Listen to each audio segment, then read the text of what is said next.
1970s, a college student decided to hitchhike his way home after class. A car pulls up, a man offers him a ride, and he climbs in. As soon as the car started moving, the student felt totally uneasy, like something was wrong but he couldn't quite place it. Without saying anything, he waited till the next time they slowed down and he flung the door open and ran away. 2 years later, he's flicking through TV channels when he comes across this special interview with a death row inmate. And it's just the audio recording, so he hears the interviewer ask the inmate, "Why did you remove all the door handles inside of your car?" The man just goes, "Well, the first time I tried to kill someone, I picked up a college hitchhiker who got smart at some point and jumped out of my car. So, lesson learned, remove all the door handles." What's up, YouTube? Welcome back to the channel. How you guys doing? Hopefully you guys are doing all right, man. If you guys are brand new to the channel, you guys don't know what we do. We break down scary and creepy videos on the net, on the web, man. From YouTube videos to TikTok videos, IG reels, Facebook, man. Anything weird, usual, and unexplained you can find right here on this channel. Just want to thank my supporters, man, who's tapping in with the channel, subscribing, hitting that post notification bell, hitting that like button, man. You're helping us push us in the algorithm, man, so we can reach other peoples, man. We can reach other seekers who's seeking this type of content. So I greatly appreciate the support. Found this video for you guys today. Let's do what we do best. Let's seek the truth.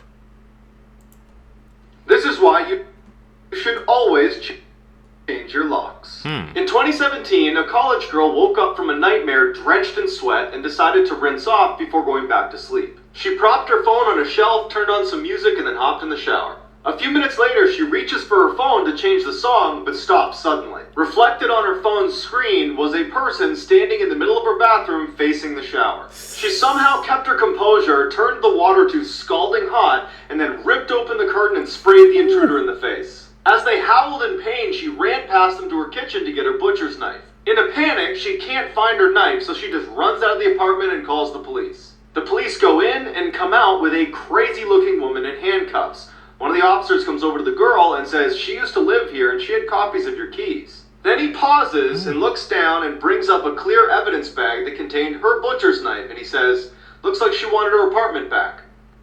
There's something terrible. What? So she wanted her apartment back, and because she had a copy of the key, she just went in there unannounced. Can somebody even do something like that, Seekers? Is that even legal? I don't think so, right? People are crazy in this world now. That's insane. Terrifying going on at Chuck E. Cheese right now, and I'm going to explain it to you. So we all know about the game Five Nights at Freddy's, right? It's a game based around a restaurant that's pretty much like a Chuck E. Cheese, where the animatronics come to life and wreak havoc on all the guests there. But what if I told you this was possibly happening in real life right now? No way. Just 2 days ago, 5 children have gone missing inside of a Chuck E. Cheese, and the parents reported a weird smell from the inside of the building. And then, just like Five Nights at Freddy's, someone that worked the late night shift actually got killed after hours. Now, these are all pretty weird, but here's the kicker right here. Check out this headline. Night shift workers from Chuck E. Cheese claim strange movement from animatronics post-hours. So, I don't know. What do you think about this? Do you think it's real? Do you think it's fake? And I mean, with 2020 and everything going on, like, I wouldn't be shocked if it was real. Blood-curdling Captain facts that you Fact. wish you never knew. Part 1. When creating the Pirates of the Caribbean ride at Disneyland, they couldn't create skeletons that looked realistic enough, so they used real human skeletons. Since then, they've removed all but one. Ducks sometimes become cannibals due to boredom, meaning they kill and eat each other. This behavior begins as early as 4 weeks old. Crocodiles are capable of galloping, similar to a horse. Luckily, alligators cannot. And while we're at it, tarantulas can swim. It's extremely common after you die that there will be extreme gas buildup and you will burp after death. And sometimes dead bodies can even sit up on their own. Also, if a pregnant woman dies, the gas buildup in her body can actually forcefully push a baby out. In other words, a post-mortem baby bazooka. Hearing is the last bodily function to go after one dies. So it's very possible that the last thing you ever hear is the paramedic calling off your CPR. This is why you shouldn't. Those are some crazy facts we learn, Seekers, man. That's where you gotta tap in with us, man. I never in a million years would ever guess, man, that tarantulas can swim and freaking, he said the alligators, they were galloping? What the hell? This is when they got an upgrade like that, man. I'm telling you, man, you tap in with us, Seekers, you gonna learn some new information, man, daily. Never stay in sketchy motels. In 2005, a young woman on a solo road trip across the country decided to stop for the night. The first place she sees is the Mountaintop Motel. It looked pretty cheap, but she was tired, so she said good enough. The check-in guy eyed her up and down very uncomfortably and then asked her if she was traveling alone. She ignores the question, pays for her room, and then walks away with the key. When she gets inside her room and sees there are literally cockroaches in her bed, she says nope and decides to sleep in her car in the parking lot. Around 3 a.m., she wakes up to see the check-in guy using his own keys to get into the motel room she was supposed to be in. A few minutes later, he storms out and slams the door and starts walking towards her car. Terrified, she hides under her blanket as the man tries to open her car doors but can't and walks away. She speeds off and calls her friend and asks her to look up the address of Mountaintop Motel so she can give it to police. Her friend's quiet for a second and then just says, the Mountaintop Motel closed a week ago. If someone offers you this, walk away. In 2016, a man was staying at his friend's cabin in the woods when he decided to go for an evening stroll. A little ways down the trail, he hears someone call out from behind his neighbor's house. He looks up and he sees this skinny guy pop out from behind the building who starts waving frantically at him to come over. Worried this guy could be in trouble, the man takes off running to assist. But when he gets close enough, the neighbor just offers him a fistful of Slim Jims and starts talking about how much he hates his wife. Sensing there was something wrong with this guy, he says no thank you to the Slim Jims and walks away. The next day, the man calls his friend who owned the cabin to ask him what the deal was with his weirdo neighbor. There was silence on the phone, and then his friend just says, I don't have any neighbors. The police are called, and it turns out his neighbor was really some lunatic who had recently killed his wife and had been hiding out in the abandoned cabin next door.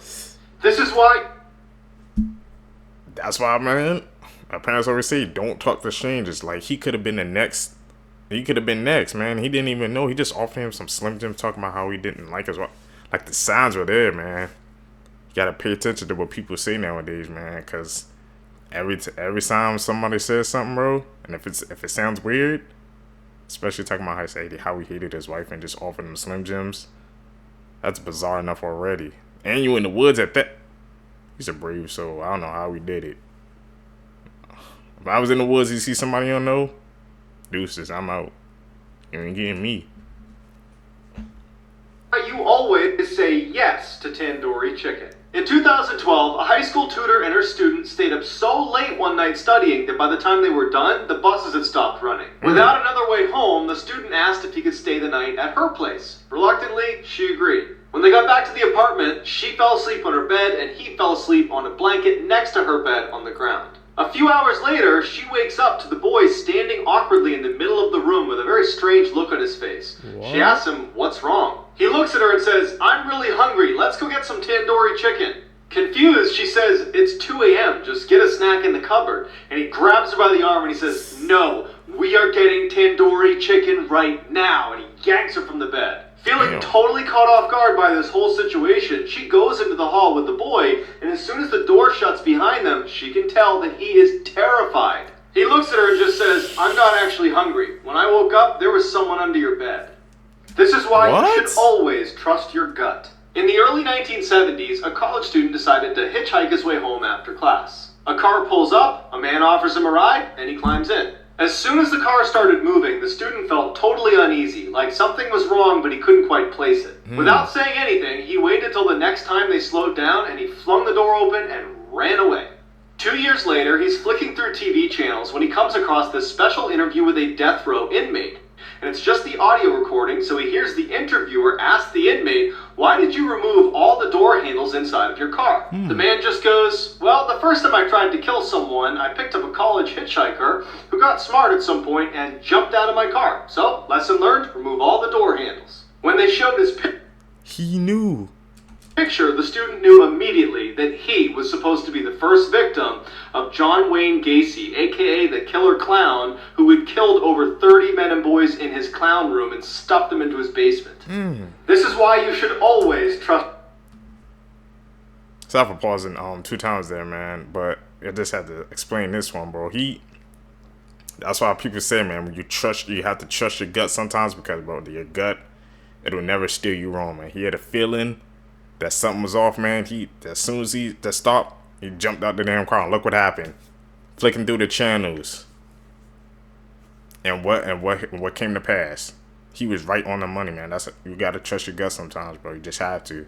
Even if everybody's saying, "Oh no, bro." If there's a gut feeling, man, and you don't trust it, then just get away from that situation. That's actually one of the most insane stories you heard, Seekers.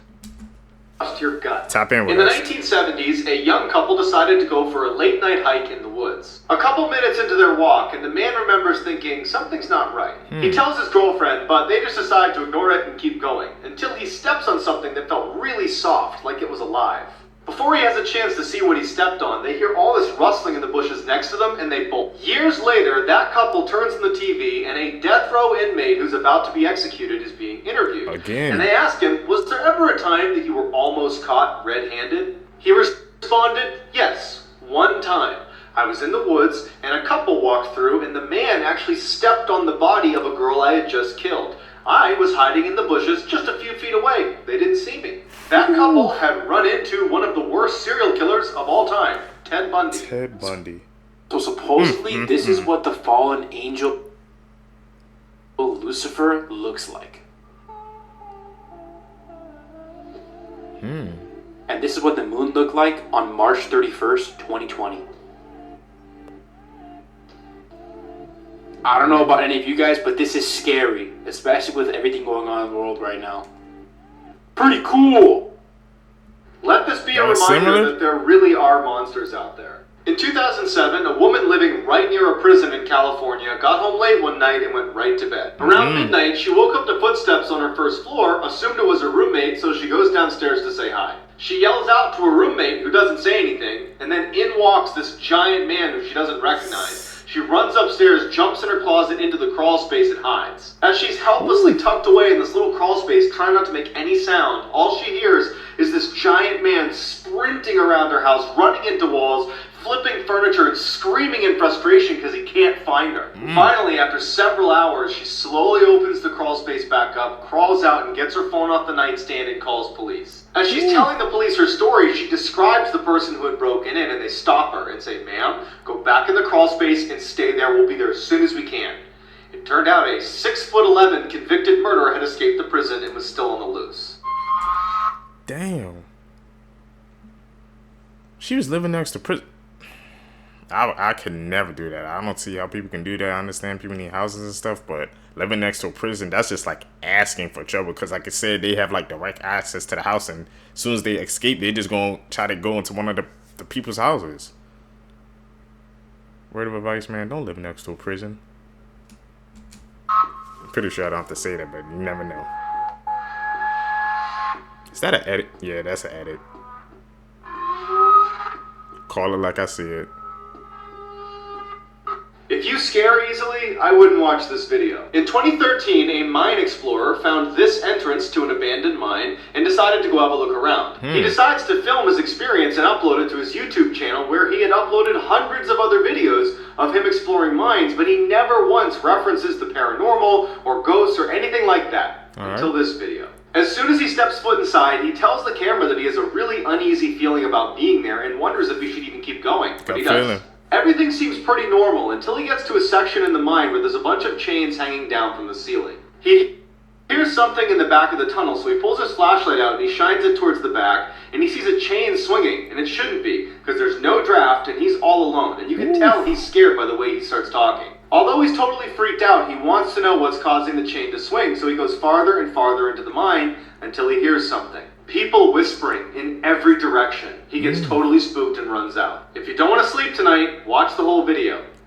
This is why you should never open your door for strangers. In 2013, a woman let her dog out to use the bathroom one more time before bed. After only a few minutes, she starts hearing scratching on her door, which is typically the sound her dog makes when he's ready to come in, but it just seemed way too soon for him to be done being outside. So she decides to look through the peephole to make sure it really is her dog, but what she sees is terrifying. A deranged-looking man is right outside her door, staring intently at her door handle, waiting for it to turn open.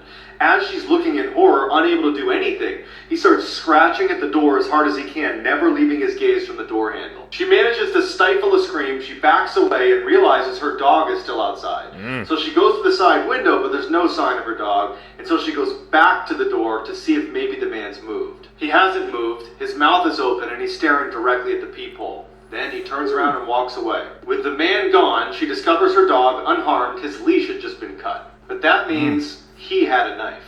Terrifying facts about the ocean. Let's get into it. So we've explored Damn, we didn't even get the terrifying acts of the ocean, man. We've seen a couple of them, man, but I was really excited to see what he had to say, man. These videos were like, I had to find these part 2s for y'all, man. I know y'all I see in the comments, y'all be irked like me too, man, when they don't finish off the story. I gotta do a deep dive and find these part 2s for y'all, man, but we're gonna find them. That's crazy, man. There's some crazy facts today, man. There's some crazy stories. You guys, if you guys made it with me to the end of the video, you're a true seeker. Once again, thank you guys for supporting the channel, for subscribing, hitting that post notification bell, man, hitting that like button, man. Like I said, when you guys do those simple steps, man, that pushes us in the algorithm, man, we can connect with other people, man. We're growing. I see the progress we're making with each and every video, so I'm thankful for you guys. Like I said, we're going to continue to grind. We're going to continue to get better with each and every video. I'm doing daily uploads for you guys. You guys can catch in the next one. I'm out. Peace, YouTube. What's up, YouTube? Welcome back to the channel. How you guys doing? Hopefully you guys are doing all right, man. If you guys are brand new to the channel, you guys don't know what we do. We break down scary and creepy videos, man, on the net, on the web, from YouTube videos to TikTok videos, IG reels, Facebooks, anything weird, usual, and unexplained you can find right here on this channel. Just want to thank you guys, man, who's been subscribing to the channel, hitting that post notification bell, hitting that like button, man. You guys are growing our community together. I really appreciate that, man. That's the way we do best. Let's seek the truth.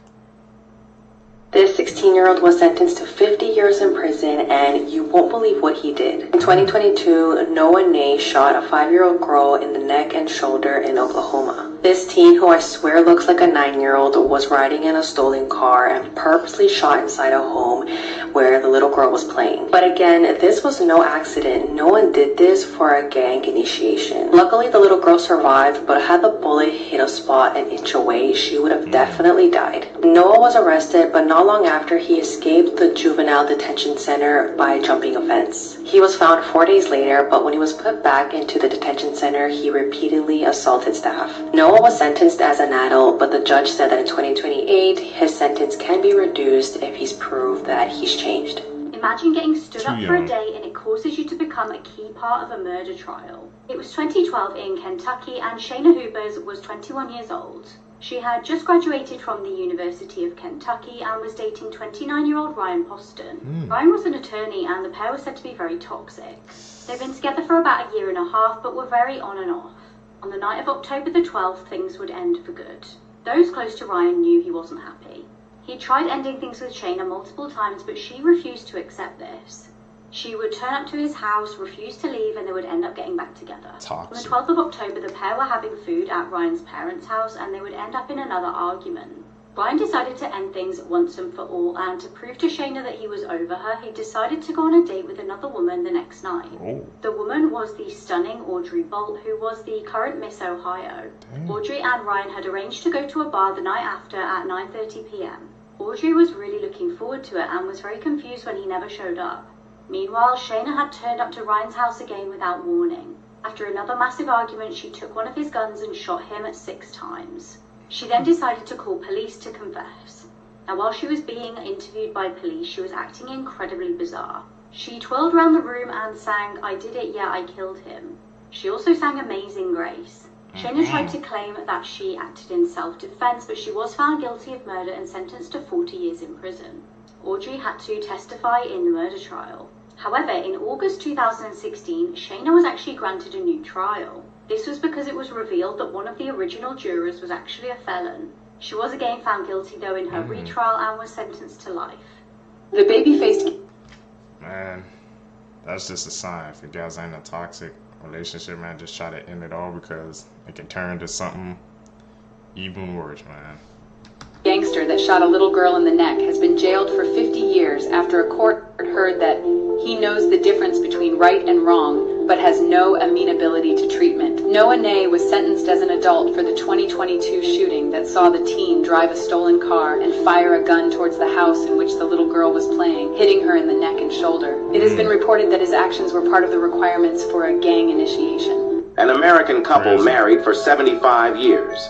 They had one wish in common, a wish that shocked everyone. Jeanette, 96, and Alexander, 95. They started dating at the age of 8, were officially married in 1940, and live in San Diego, Calif.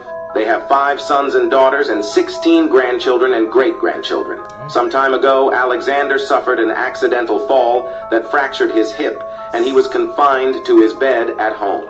He used a special bed. It was placed next to his wife Janet's bed. Soon after, Alexander lost interest in life and became weak. On this day, June 29th, Alexander lay in Janet's arms. The daughter informed her mother that her father had died. Janet said sadly, with tears in her eyes, "This is your wish, to pass away in my arms. I love you. Wait for me. Soon we will meet again." Surprisingly, what's on the calendar for June 29th, 75 years ago today? It was the day they were married. The next morning, their daughter found out. Her mother had also passed away peacefully. It turned out that their common wish was to pass away happily together in an embrace.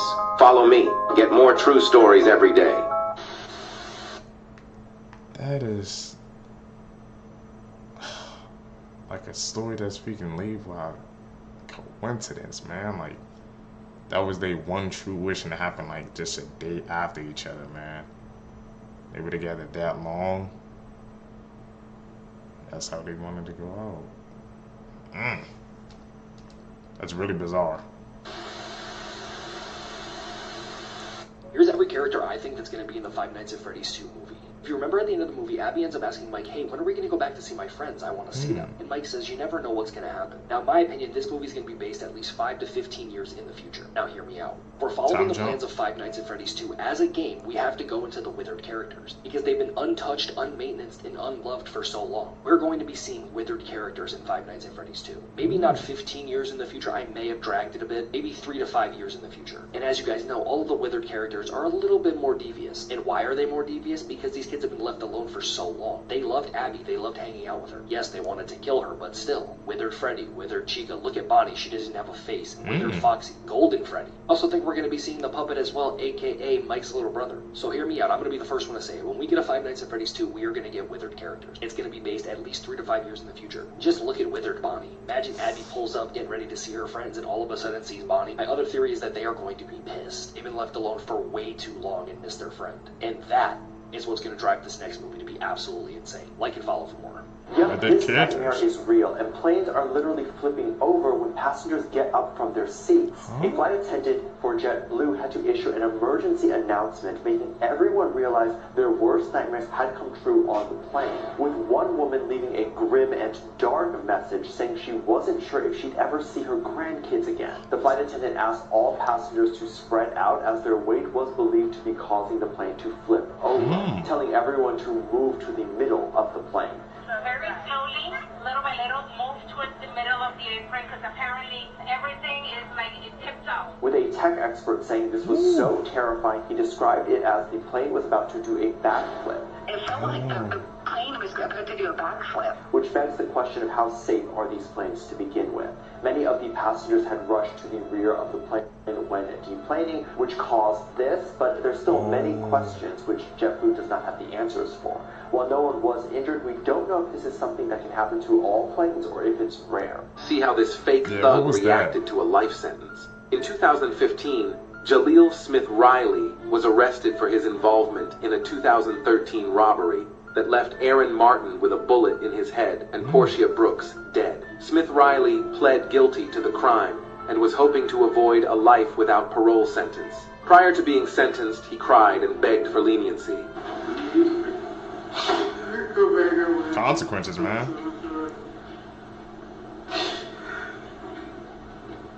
The fake thug, bro. His grandfather also spoke on his behalf.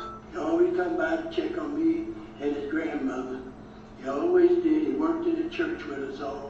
When the judge spoke, Riley Smith didn't like what he heard. Court defendant served a term of life without parole.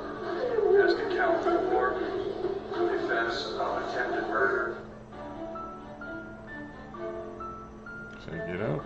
This heartless thug will die in prison. Hey man, you have to deal with the consequences. If you wanna be about that life, you gotta know what comes with it. One of the most disgusting shock videos on the internet explained. I'm explaining this off memory and other people's comments. There is no way I watch this video again because it's that gross. The video is 1 minute long, and as it starts, you hear a piano track over the video and you see two girls making out. But at around 10 seconds in, it gets absolutely sickening. One of the girls gets a glass cup and defecates in it, filling it all the way to the top. A jump cut then occurs and it shows the two women licking the feces in the cup like it's ice cream. It cuts again and it shows one of the girls rubbing the feces around her mouth, and the video then cuts again, and it shows the two girls making out with feces in their mouth and all over their faces. The next scene, one of the girls sticks her fingers down her throat, trying to make herself vomit into the glass as the other girl licks it. The next scene, it shows one of the girls standing up and the other one is on her knees. The one standing up then pukes directly onto the face of the girl on her knees. The final scene shows both girls completely covered in feces as it's even overflowing their mouths. And this is where the video finally concludes. This video is absolutely sickening, and when I tell you not to watch it, don't watch it. I know I say that for all the videos I cover, but this one isn't brutal or gory. It's just plain out disgusting, and you really just don't want to see it. You can watch reactions on YouTube of people watching this for the first time. Joe Rogan even has his reaction video up from years ago. Hey guys, do you remember Adam Johnson, the hockey player who suffered the fatal cut to his neck in a hockey game on October the 28th?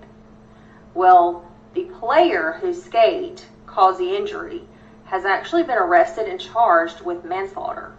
This is Matt Petgrave, probably not saying that right, but he is the player whose skate caused the injury to Johnson's neck. And news out today is saying that he has been arrested and charged with the manslaughter of Adam Johnson. Now, initially, I was kind of shocked at this news. And all of the footage that I saw, I did not think that it was intentional. But then, when you go back and you watch the replay in slow motion, that kind of changes things. Apparently, the hockey world and all of the hockey fans have been waiting on this to come. I'm going to add a clip in here that shows when the injury occurred during that hockey game, and you'll watch it through in regular time first, and then it will be played in slow motion, and I'm curious to hear what your guys' thoughts are. You can see it happens quickly there, but watch it in slow motion where Petgrave is in the red, he comes across and intentionally kicks that leg up, which slashes Johnson's neck and results in his death. Here's how all of the missing children from the Five Nights at Freddy's movie passed away and became the animatronics. Well, as you guys know, little backstory, these kids ended up going to Freddy Fazbear's Pizza. They all ended up disappearing in, I'm pretty sure, 1984, all because of William Afton. Wanted to run some experiments and see if he was able to combine children's souls with these animatronics. And let's just say he did his damn thing. Up first is Freddy. It is said that Freddy's original character was unalived by hiding, which kind of makes sense because you never really see Freddy doing any wild shit. I mean, you see him, but he's always kind of just like lurking or pretending to be still. Then have Foxy, said to be the soul of one of the kids that was running, hence the reason Foxy is always so fast and always running. We also have to take into the account the kid in the orange, who has Foxy's hook, and literally starts sprinting as soon as Mike gets too close. Then have Chica, who's said to have the embodiment of one of the kids that was screaming. Seems as though you always see Chica when she jump scares people in the games is she's screaming, which kind of makes sense. Then have Bonnie, who's said to be after one of the kids that fought back. He obviously didn't win. That shows why Bonnie's always so brawling. Then you have Golden Freddy, who's said to be the souls of 2 children. Which is supposed to be someone named Cassidy, but in the movie it's Mike's little brother. That's the theory. Like and follow for more. Oh no. Those theories are crazy. No. I had thought that I had seen everything when it came to cults, but you are not prepared for what this cult believes. So HBO just released this documentary about the Love is One cult, which was run by this woman, Amy Carlson, who calls herself Mother God. And I can't believe I'm saying this, but she believed she was controlled by the spirit of Robin Williams, and this like yassified version of Saint Germain. Also, I cover a lot of dark stuff on this page, so you should follow along. She also said she could channel and get advice from this like galactic federation of dead celebrities. There's like Mr. Rogers, Carrie Fisher, Steve Irwin, and randomly Donald Trump, who is not dead. But Robin Williams is at the top, and so the cult believes they're getting a lot of advice through Robin Williams, so they'll say things like, so one of the beliefs that this cult has is that one day Robin Williams is going to arrive in a spaceship to take Mother God away so that she can spiritually ascend. He also told her that she can only be 103 pounds to get on the spaceship, which is why she's trying to lose a lot of weight. Eventually, Mother God starts getting sicker and sicker, and also bluer and bluer because of the colloidal silver supplements they won't stop giving her, and everyone thinks, oh my god, Robin Williams must be coming on a spaceship really soon to help Mother ascend. Eventually, she passes away, and guess what? Shockingly, Robin Williams does not descend in an intergalactic spaceship to come collect the 103-pound body of Mother God. And so the cult members just have her body. They don't know what to do with it. They thought Robin Williams was going to come. So they hang out with it for 12 days until the police finally show up. Anyways, this whole thing is a trip. You just gotta watch it to believe it. I'm seeing photos. Should we check that out, Seekers, man? People who be getting caught up in those groups, man, they be into some weird things, but to say that they thought Robin Williams was going to come down in a spaceship, that's just one of the most bizarre things I've ever heard watching these videos together with you guys. Be careful, man, of those groups. Show a 13-year-old boy. Police say he murdered his mother, and before that, he's standing over her in a vulnerable position as he's getting ready to her to death. Derek Rosa snapped a selfie after the crime, his hands smeared with blood. No, I'm not her. I just have a little bit of blood on my hand. I need to know if your mom is breathing. She's dead, miss. Okay, and what did you do then? Blood all over the floor. Where is your sister? Your sister's still there? She's sleeping. She's sleeping, okay. Excuse me, miss, what do I do if she wakes up? If you wake up, just let me know. I need to know. Do you think we can help your mom? Miss, she's dead. I took pictures and I told my friends about it. Was that bad? You told who about it? My friends. Who did you send the pictures to? My friend. I don't know his real name because he is an online friend, so I play with a lot. Cell phone video shows the moment a teenage boy surrendered with his hands up. His demeanor, he was very quiet, apologetic, very respectful. Not what you would expect walking into that home and seeing that crime scene. The 13-year-old, identified as Derek Rosa, is currently in secure detention. When officers arrived to Unit 201 inside the Amelia Oaks apartment complex, they found the victim in her bedroom with multiple wounds, just inches from her newborn baby girl. Next to her was a crib. And inside of that crib, a 14-day-old baby that fortunately was not injured. Places that will disappear in your lifetime. Venice, Italy is a beautiful place, but it will disappear in your lifetime. Venice is slowly sinking. What? The canals cause many floods, and these floods are causing Venice to tilt east. Experts say that by 2100 the city will be uninhabitable. The Great Wall of China is amazing, but it will soon be gone. 1/3 of the wall has already been destroyed. This is mainly due to natural damage, for example climate change, but people walking on it and local settlements stealing bricks from it has also damaged the wall badly. Experts say that within decades the wall may be gone. San Francisco is an amazing city. It's known for earthquakes, but in 2016 geologists found something scary. They found 2 earthquake fault lines underneath the San Francisco Bay. This could destroy San Francisco, and there's a 75% chance this could happen before 2086. The Great Barrier Reef in Australia is one of the most amazing things in the world, but it won't be around for much longer. It's already decreased more than 50% of its original size, and lots of the vibrant coloured corals are now turning white. Some believe the Great Barrier Reef may disappear by 2030. Damn, that's just in a couple of years. What the hell? All these places, man, that's about to disappear. I gotta see them before they go, man. The Great Wall, Venice, Italy. Hey, man, I want to travel. What the hell? I'm gonna have to put that on my list. This is one of the worst true crime cases I ever covered, and this is a massive trigger warning. In 2007, the boy on the right named Gabriel Kuhn, who was 12 years old, was killed by Daniel Petry, who was 16 and on the left. Daniel Petry and Gabriel Kuhn became good friends and began playing an online role-playing game called Tibia. At one point of the game, Gabriel asked Daniel for 20,000 virtual cash to clear the stage. Gabriel borrowed money from Daniel to use in the game and then refused to pay him back. Gabriel then blocked Daniel on everything, and this made him furious, and he went to Gabriel's house to pay him a visit. A couple of days before the murder, Daniel called the home phone of Gabriel, and his mom answered. She explained that she would be out of town and that her son would be home alone if they wanted to play, completely unaware of the boys falling out. And on August 23rd, 2007, Daniel went to Gabriel's house and knocked on the door. Nobody answered, and Daniel kept knocking, but eventually Gabriel started speaking to Daniel through the door. Daniel told Gabriel to unlock the door and let him in, and if he apologized to him, everything would be fine. Believing this, Gabriel unlocked the door and let Daniel in. And after entering the house, Daniel locked the door behind him. Daniel then brutally assaulted Gabriel. Gabriel tried his best to defend himself, but he failed to do so. Daniel was older, bigger, and stronger. Gabriel was dripping in blood after being brutally beaten by Daniel.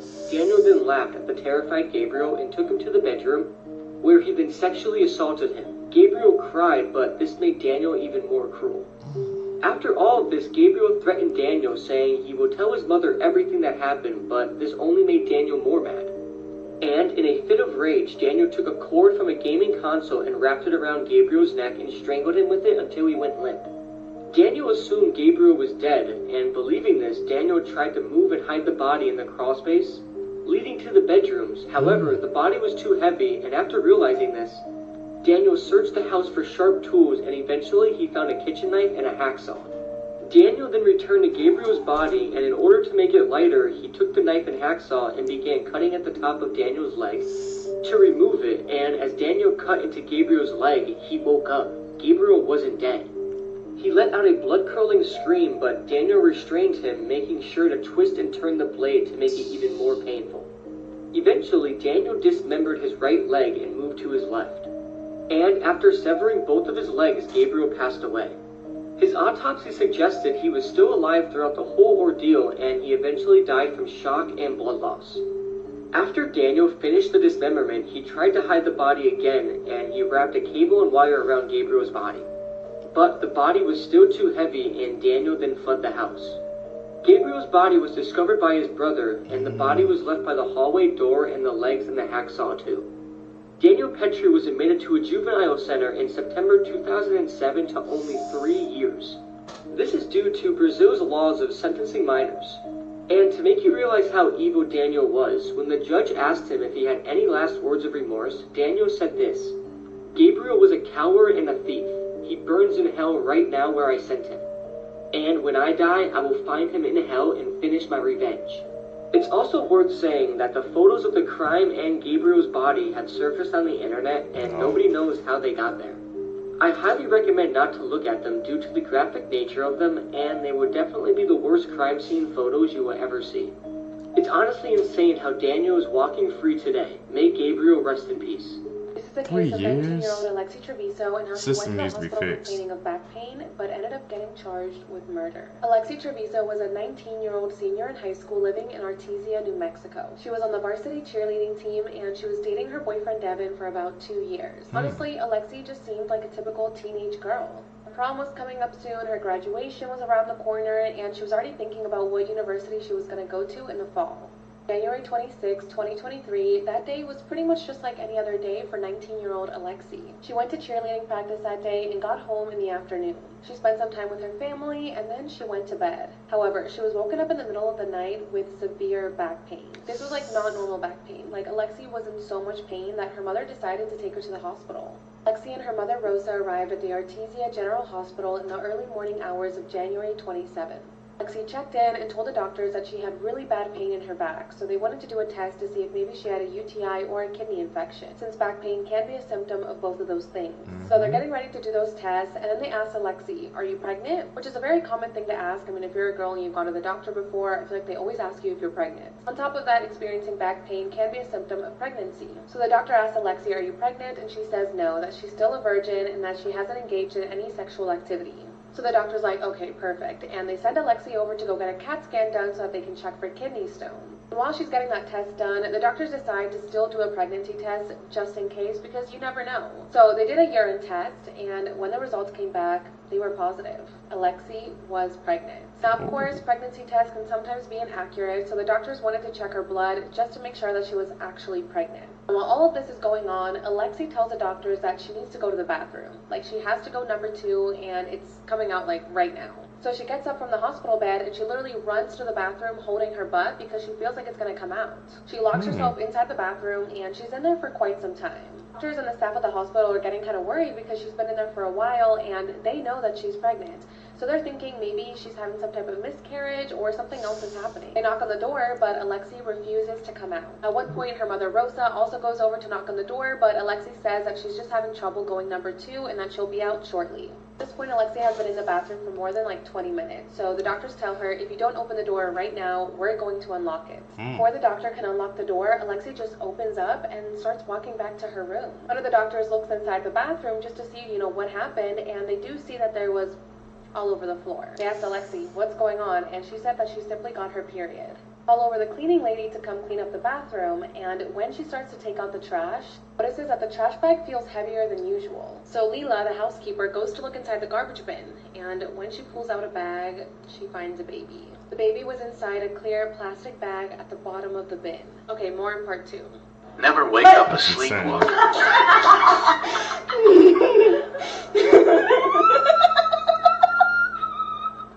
you want me to wake him up?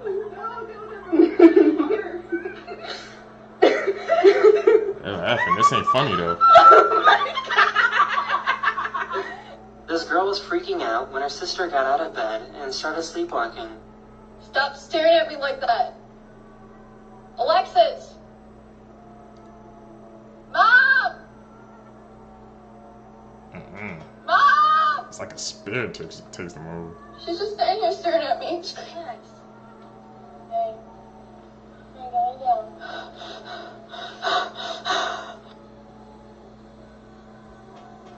Sienna. Ooh. Yeah. Follow for more. Crazy sleepwalking stories. What the hell? Okay, man. You got proof, man. I'm not to wake up and damn sleepwalk. YouTube, you guys, if you guys made it with me to the end of the video, you're a true seeker seeking the truth. I really appreciate that, man. Like I said, guys, make sure you guys subscribe. Hit that like button, man. Hit that post notifications, man. Also, tell me down below, man, if you guys enjoy the changes to the channel, man. Like I said, I'm coming back on the talking, letting the videos play through, man. I fixed the audio for you guys, man. Some more changes are coming to the channel. I just want to grow this, grow our channel to be the best it possibly can be. It's May, man. Haven't missed a day of uploading. Like I said, maybe in May you might see me do double uploads on the day. I don't know if I should do that yet. I don't want to overflood you guys, but if you guys down for it, tell me down below, man. I can do some double uploads for you guys. I'm out. Peace, seekers. What's up, YouTube? Welcome back to the channel. How you guys doing? Hopefully you guys are doing all right, man. If you guys are brand new to the channel, you guys don't know what we do is, man, we break down scary and creepy videos, man, on the net, on the web, from YouTube videos to TikTok videos, IG videos, Facebook, anything weird, usual, and unexplained you can find right here on this channel. Just want to thank the supporters, man, who's tapping in with us, man, subscribing to the channel, hitting that post notification bell, especially, man, hitting that like button, man. You guys are pushing us in the algorithm. That's very important, so I appreciate the support. Found this video for you guys today. Let's do what we do best, seekers, man. Let's seek the truth.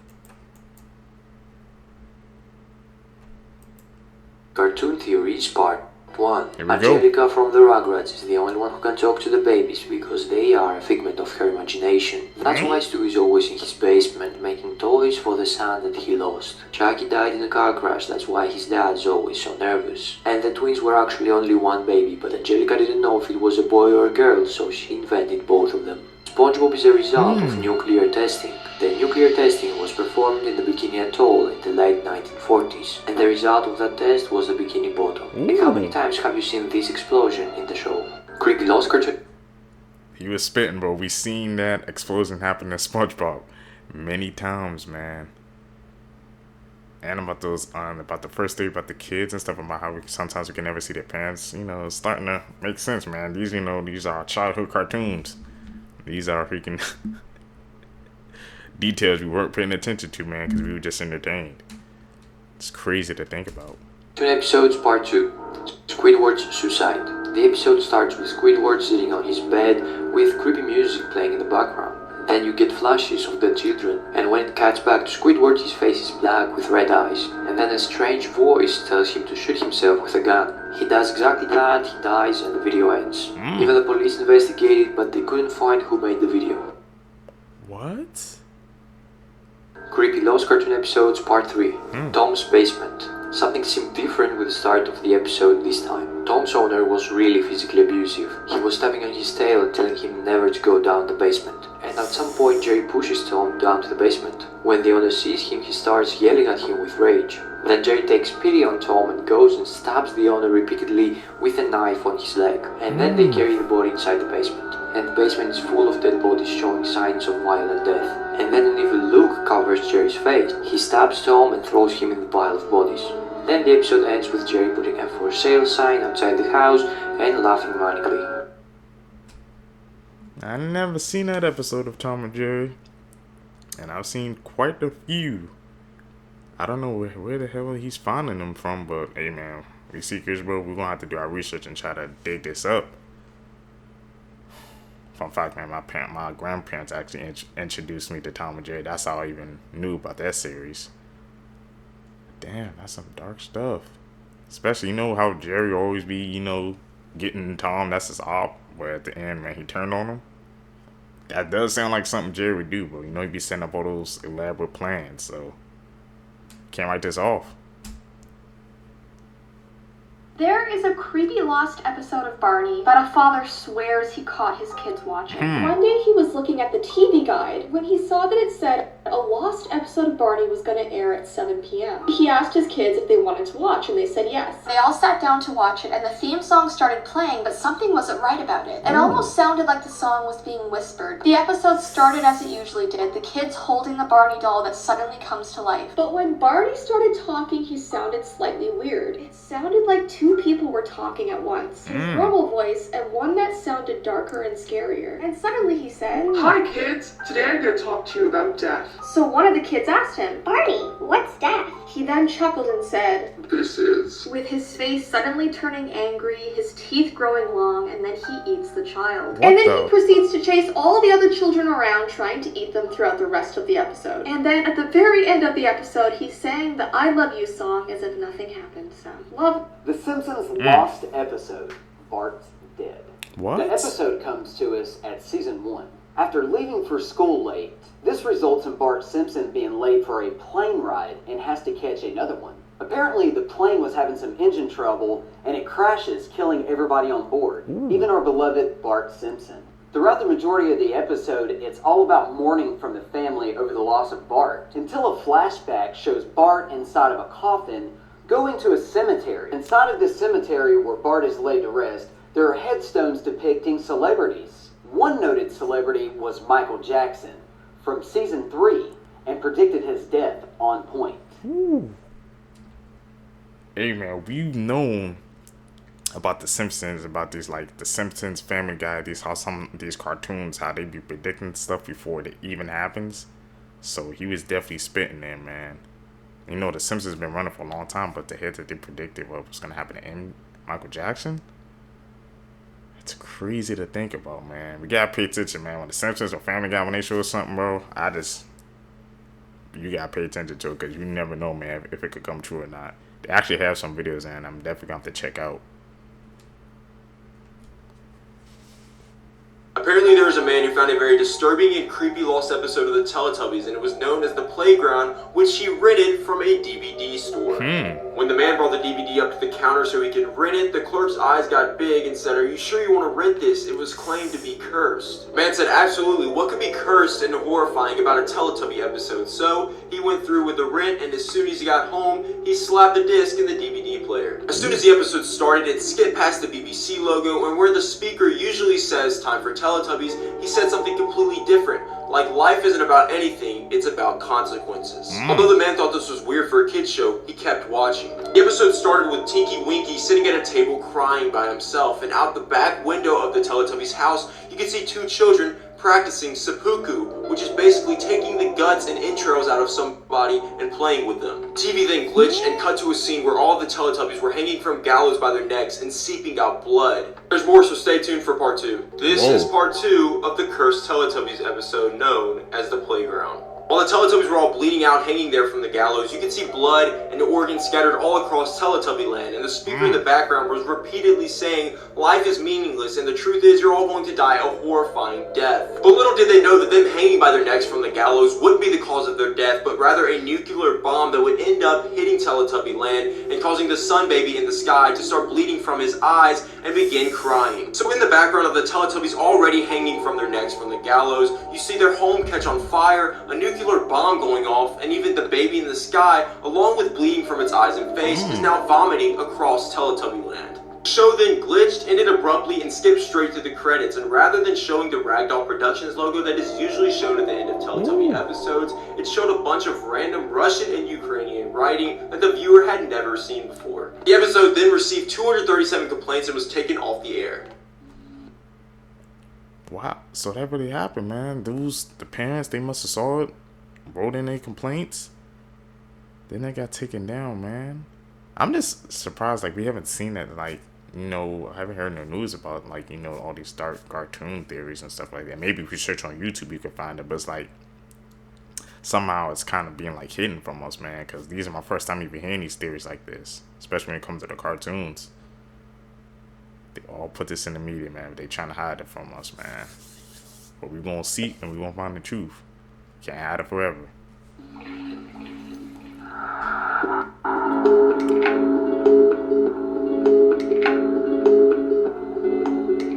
Okay. Damn, not Fairly Odd Parents, but Eddie. Conspiracies that will ruin your childhood. Part 1. Here we go. One of the most influential cartoons ever, Scooby-Doo has a deep, dark secret. The reason that the gang has never aged over the years is because they're actually not even alive. They're freelancing spirits wandering from town to town in order to expose fake ghosts to maybe one day rest their own soul. And there's a reason that all the fish under the sea can talk and move around. Why? It's believed that the town of Bikini Bottom is below the island of Bikini Atoll, an island that the US bombed 23 times during the Cold War to test nuclear weapons. All that radio fallout went into the ocean and created the characters that we know and love today. This is the lost episode of Winnie the Pooh known as Making Friends the Easy Way. This episode begins with Winnie waking up out of his sleep, and as he examines the room, he notices that his door is wide open. Scared and quite frankly probably pretty confused, Winnie starts frantically asking questions like, "Hello, is anyone there? Can anyone hear me?" as he's making his way out the door. When he got outside, Winnie began looking around and noticed that there was nobody in sight. No animals, no people, and Winnie felt like his friends just left him and neglected him. So Winnie gets angry thinking his friends left him, and he drops to his knees and begins punching the ground saying, "I don't deserve this, I need friends, I have to go find some friends." So Winnie begins walking through the woods looking for friends, and he notices a little boy who waves at him, so Winnie the Pooh walks up to him and does this. Winnie walked up to the boy and said, "Friends forever," then instantly grew sharp teeth, opened his mouth very wide, and ate the child alive. Man, that sounds like it came out of that freaking, you know, that horror movie, because, you know, since Winnie the Pooh is not an IP no more, it sounds like one of those movies, man. It took a dark turn like that. These creepy lost episodes, man, of the cartoons, man, just freaking exposing our reality, man, wide open.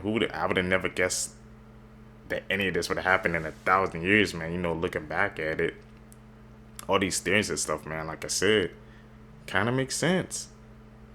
Especially one about the SpongeBob there, about like how all they was talking, because they said all the testing that took place, that's how it can talk. That's how Bikini Bottom even, that's how it existed. That's how it came to be. Man. Crazy theories, man, that got shown to us today. We're gonna have to dig deep, man. We're gonna have to find some more.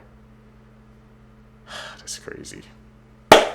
seekers, if you guys stay with me to the end of the video, you're a true seeker, man. Like seeking the truth just like us, man. I really appreciate the support. Like I said, guys, make sure you guys hit that like button, subscribe, hit that post notification, man, so we can grow in this algorithm, man. Also, man, follow me, like I said, down below my social, so we can always stay connected. We can stay together. You guys can send me videos you guys want me to check out, man. Like I said, I'm trying to work on making a Discord, so you guys can just send me your videos you guys want me to check out. But that's coming soon.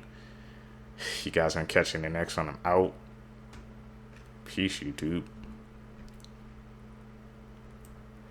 What's up, YouTube? Welcome back to the channel. How you guys doing? Hopefully you guys are doing alright, man. If you guys are brand new to the channel, you guys don't know what we do. We break down scary and creepy videos on the net, on the web, man. From YouTube videos to TikTok videos, IG videos, Facebook, man. You guys know the drill. Anything weird, usual, and unexplained, you can find right here on this channel. Just want to thank you, the supporters, man, who's tapping in with us, man. I'm seeing the growth.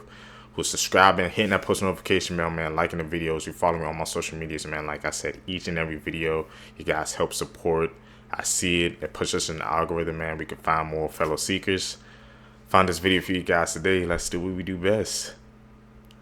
Let's seek the truth. If you haven't heard any crazy stories from Fresno, prepare for this one. Okay. There's video evidence. Back in the late 90s / early 2000s, weird sightings of a strange cryptid have been seen around Fresno, California. Ooh. However, in 2007, a surveillance video caught these strange creatures on camera with really long legs and small heads. No. I'm going to be inserting the video in like 2 seconds, so you have been warned. The show Fact or Faked actually did an episode on these creatures to see if they were real or not. These professional paranormal investigators could find no evidence that this was faked in any sort of way. They deemed these creatures to be completely unexplainable, and some people even call them the protectors of the forest. Whoa. What makes these creatures super eerie is the fact that we don't even know what they stem from, what their origin story is, where they came from, what they are, why they exist. But they do continue to pop up around this area, so if somebody was faking this, they would have to be really persistent. Don't forget to comment your hometown so you can be featured in the next Urban Legends video. I just realized maybe like it's like every hometown has an urban legend of Fresno crawlers. You know, different things for different states.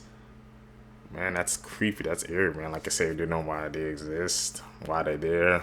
Like I said, they said they had a team behind it, and they couldn't prove if it was like faked or not. So, should we dive deeper into that one, man? Fresno crawlers. I'll have to keep that on the list, man. We don't go to Fresno no more, bro.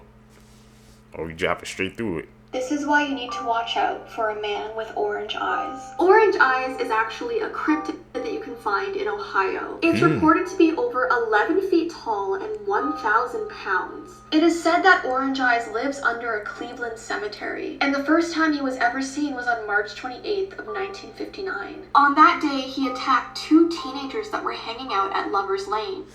They claimed he was large and hairy and had these bright orange eyes. He also had this matted black hair and a strange odor. He was last spotted in 1991 when he appeared to 2 fishermen in Mill Creek. And afterwards, he apparently ran into a nearby woods and he was never seen again. Some people believe he's actually an alien, but to this day, he still remains a mystery. Orange eyes, man. We believe that? He said in 1959. That was a long time ago. We don't know if people making up stories or not. Maybe say he was attacking lovers at the Lovers Lake. You know, these cases, seekers, man, like I said, sometimes we gotta dive deep into them, man. Some are facts, some are cap. But we keep our mind open. Tap in with us. You gonna learn some things. Urban Legends Part 3. The Japanese legend of Hanako-san. It is about the spirit of a young girl named Hanako-san who haunts school bathrooms. Children may challenge other classmates to summon this spirit. Her physical appearance varies, but she's often described as having a bob and wearing a red dress. Her origins also vary. Some sources say she was a child who was murdered in the school bathroom by a stranger.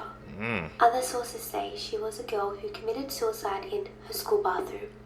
So how do you summon this spirit? It is said that individuals must enter a girl's bathroom, knock 3 times on the 3rd stall and ask if she is present. If she is there, she will reply with "Yes, I am." The individual may then witness the appearance of a bloody hand. This hand may pull the individual into the toilet, and this may lead to hell. or the individual may be eaten by a 3-headed lizard. Ooh. We don't summon no demons around here. People do that. That ain't Today we're it. talking about the white strip. During the 1980s, this was a popular legend in Japan, and it scared a lot of children into not wanting to get their ears pierced. Ooh. So a young girl wanted to get her ears pierced, but her parents were against it because they thought she was too young. After a lot of begging, her parents finally agreed to let her. They gave her money and told her to go to the jewelry store at the mall to get them pierced. But instead, she decided to keep the money and do it herself. With the help of her best friend, they heated a needle and did the piercings on their own. It was painful, but she was happy she got them pierced. However, sometime after, her ears got irritated and swollen, specifically her left ear. Damn. She went to the restroom to take a closer look and noticed something sticking out. It was a white string sticking out of her earlobe. She began to pull on it and realized it had no end. Finally, she used a pair of scissors to cut the string. Then everything went black. She couldn't see and she was rushed to the ER. She was examined and that's when the doctor said, "I'm sorry, you'll be blind for the rest of your life. That wasn't a white string, that was an optic nerve." What? Really? A damn optic nerve? How'd that turn? That was a chilling ending. They said it was used to scare people on the kids in Japan, but pulling on a white thing and it was an optic nerve the whole time? She went blind? We're gonna have to check that one out. The urban legend of the popular movie Totoro by Ghibli Studios. Hmm. People say that Totoro is actually a shinigami, which is the god of death. And if you can see the god of death, it means you're either dead or about to be dead, which is why only a few people in the movie can see Totoro. So in the movie, when Mei goes missing and a sandal is found, Mei actually drowned. Mei's sister Satsuki can't accept the fact that Mei is dead, so she looks for Totoro and opens death's door, which eventually leads her to Mei. So when she does this, she basically gives up her life. Together, they visit their mother in the hospital. And so the reason why that their mother can see them is because she's also ill and close to death. Also take note that Mei and Satsuki both don't have shadows at the end of the movie, and only dead people don't have shadows. A lot of people say that this movie is based off of the Sayama incident in 1963. Ghibli confirmed this to be false, but it's still a really popular urban legend. Crazy. Crazy ass movie plot. Texas, the first ever documented black-eyed kid encounter in 1996. Oh. Children are creepy in any context, true. So any urban legend including black-eyed children is bound to turn some heads. In the late 90s, a journalist named Brian Bethel was working in his town of Abilene, Texas, when he encountered something that he'll remember until his last day. He was parked outside a movie theater when two children knocked on his window. For reasons he couldn't understand, he was completely gripped with fear. He rolled down the window and the kids asked for a ride back to their house so they can get cash for the movie. His fear made him hesitate, but the kids were persistent. They kept saying weird things like they weren't armed or anything. Once Bethel looked back at the kids, he was terrified to see their eyes had turned pitch black. They started screaming at him that they could only come in the car if he invited them in. And he quickly drove away. Smart. As a journalist, he spread the word and was surprised when other people wrote back saying they had experienced something similar. No thanks. Black-eyed kids? We driving away, Seekers. Today we're talking about the Mickey Mouse Lost episode. The episode is from 1929, and before I start, I just want to give a warning that the way I'm going to be describing it is kind of graphic. So it's called Strolling in Town. It starts off with Mickey walking for a while, and then he suddenly sees a man. It gets kind of dark really fast. He starts to take the man's eyes out, and gets covered in blood but just walks off. He then sees Minnie and takes her to go see the man. Minnie begins to laugh and then notices the man's bloody eyes. Minnie then asks Mickey why he did this. Mickey then holding the bloody eyeball says, "I thought it was a toy." The man laying there begins to laugh. Mickey then pulls out a knife and a gun and tries to kill the man. He shoots the man and stabs him in the arms and in his head. The man begins to scream and Mickey yells at him to shut up. The man is covered in blood. The camera zooms into Mickey as he says, "Go and die." The man whispers, "I hate you," then slowly dies. Mickey then throws the weapons at the man and leaves. An ambulance shows up. Minnie then asks Mickey if he wants to go to her house. He agrees and then the episode ends. The Lost episode, we definitely have to search that up, Seekers, and Urban confirm legends that. from every state. The Hatchet House in Portal, Nebraska. Legend says that in the early 1900s, a school teacher went mad and decapitated all of her students, and placed their severed heads on each of their desks. She then removed each one of their hearts and threw them off a bridge into a nearby river. The locals call it Heartbeat Bridge. As you walk across the shuddering boards, it sounds like little tiny heartbeats. What state is next? That's why I see, you know, that idea, man, of teachers or something getting weapons and stuff. That's why I was like, you gotta be careful with that, because if a teacher snaps, then the students are in trouble. We just heard that dark ass case. Heartbeat Bridge, man. Damn. Imagine walking over that bridge and knowing the history of it. The creepiest urban legends from around the world, part 3. Vietnam, the bloodthirsty grandma next door. It's said that in a rural village, a couple noticed that the meat they hung outside was going missing at night. So they decided to stay up late, and what they saw was the sick elderly woman from next door leap over their fence and begin devouring the meat with a demonic look on her face. A few days later, the couple went out of town, leaving their child with a babysitter.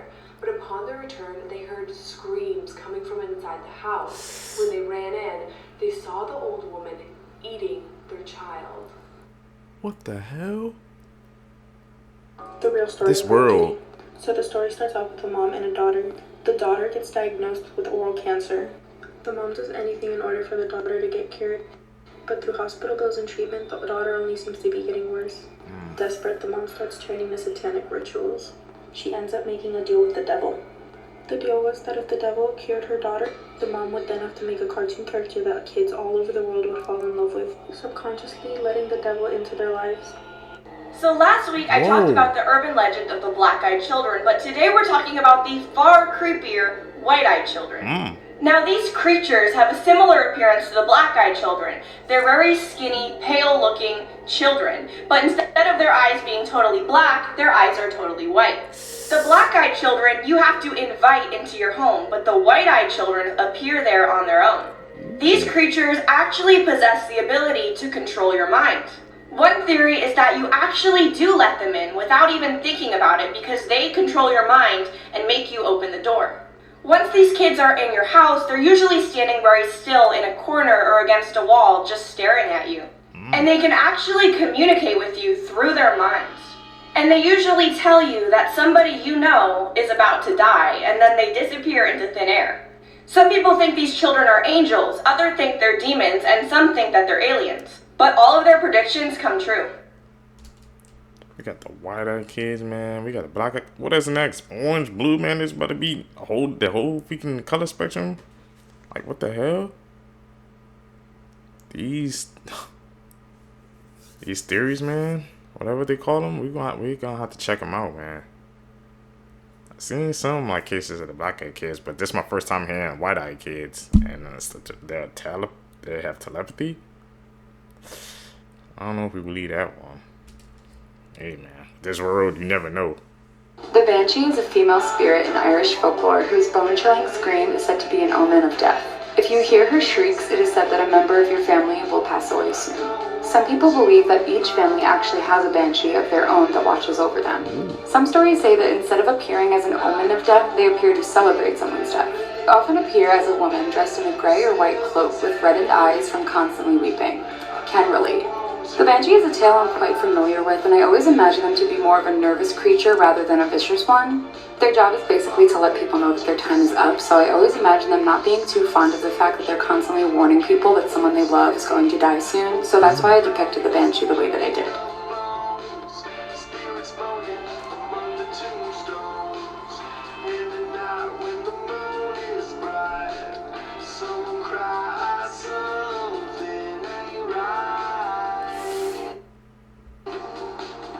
Banshee.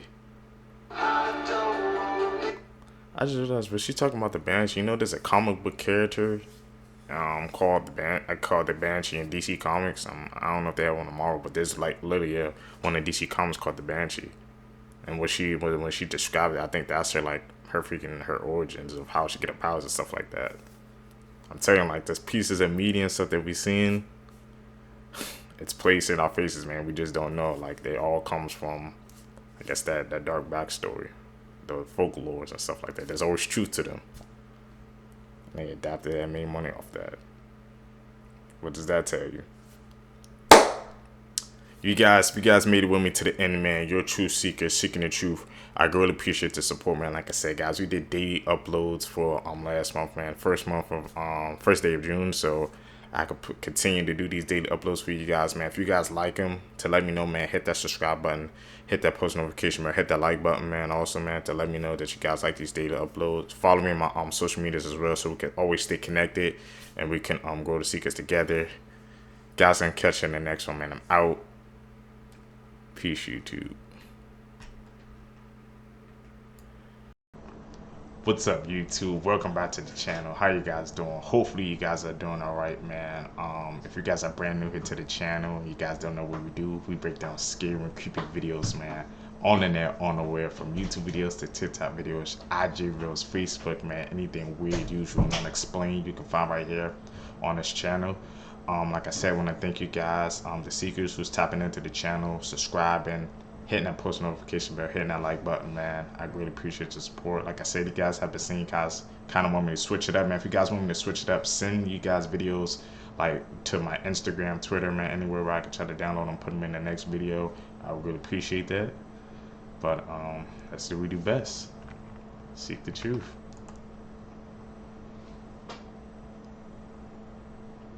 Unusual deaths in 2022. Just a few weeks ago, a 32-year-old man named Khalil Kimi was swimming at a pool party in Israel when all of a sudden a sinkhole opened up under the water, causing him to be dragged inside and sucked to his death. On January 5th, a personal trainer named Tom Mansfield died after ingesting an amount of pre-workout equivalent to 200 cups of coffee. The father of two reported that his heart started beating extremely fast and he was foaming at the mouth before he died just minutes later. The following day, on January 6th, a 16-year-old boy named Teddy Balkin was playing a JV hockey game when he fell to the ground and collided with another player. His neck was then slit by the boy's hockey skate and he died later in emergency surgery. Hockey, dangerous sport, bro. Risking your life.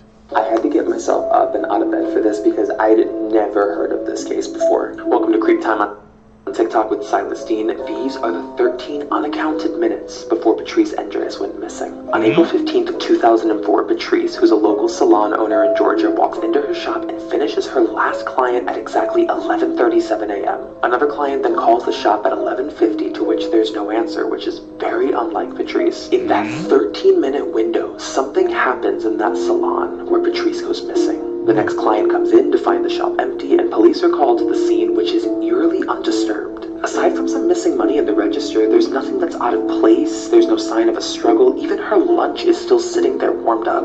But two separate witnesses would come forward to report passing the salon within that time frame. Both witnesses come forward to report seeing a light blue sedan parked out front and two unidentified women standing next to it. One of the women was described as tall with dark hair and the other short with light hair. These eyewitness accounts mark one of the only insights as to what happened in those 13 minutes. After 20 months of searching, her remains are finally found at the bottom of a ravine, but the manner of death is unknown. Initially, her husband is suspected to be involved as maybe a jealous spouse, but a scrutinizing investigation would rule him out. She leaves behind her 15-year-old son at the time, who till this day continues to search for answers as to what really happened to his mom on April 15th. So what are your theories as to those 13 unknown minutes?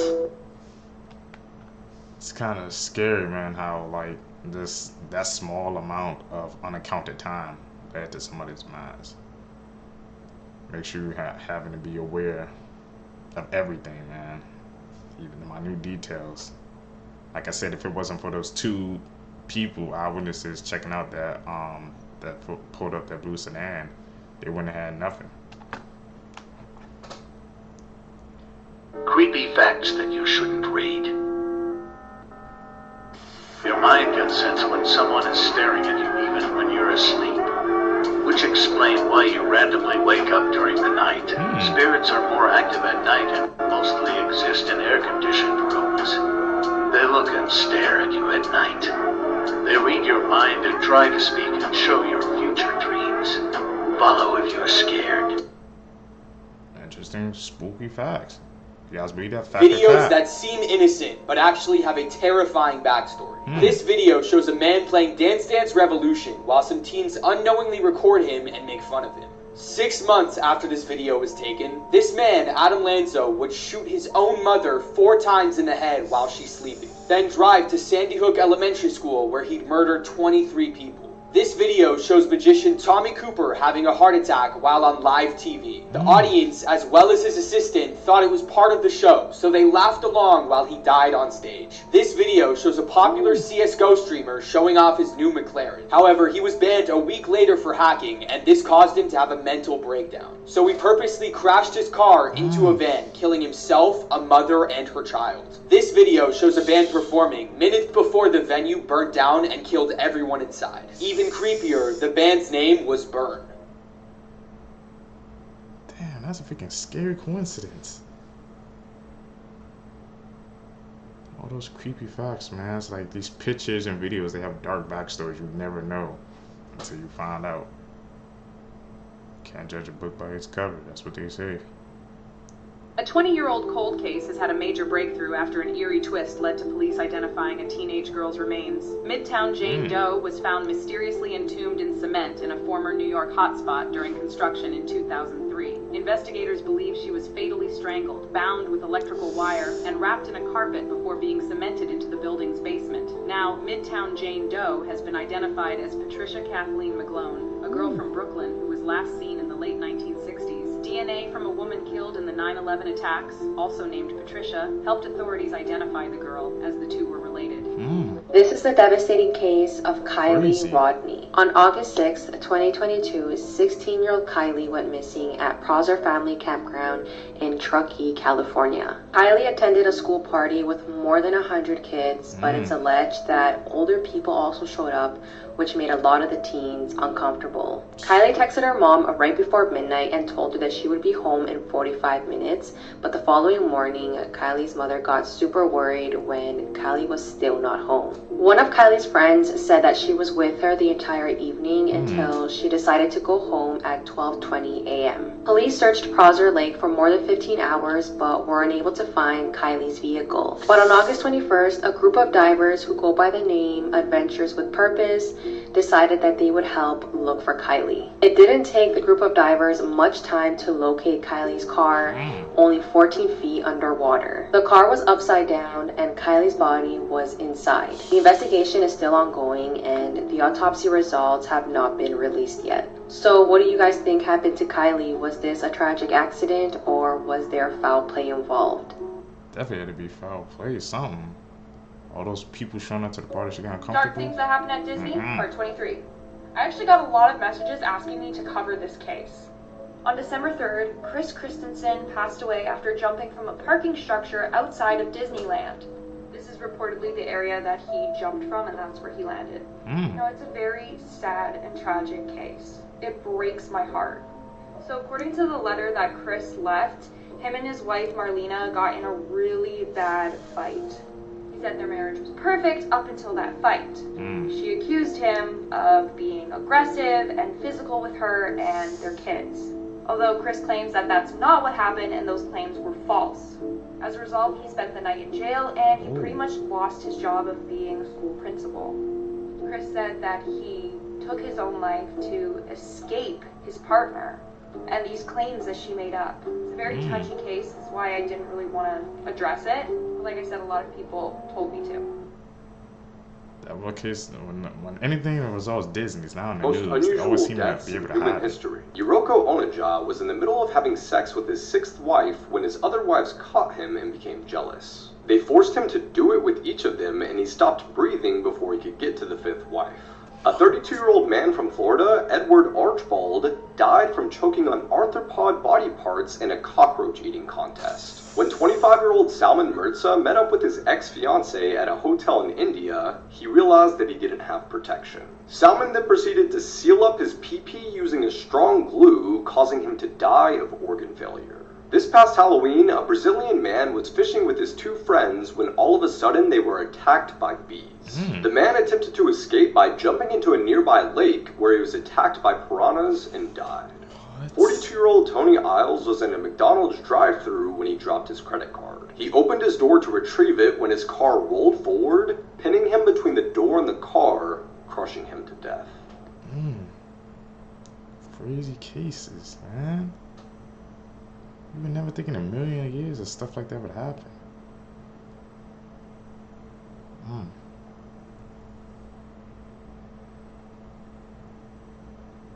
Edit.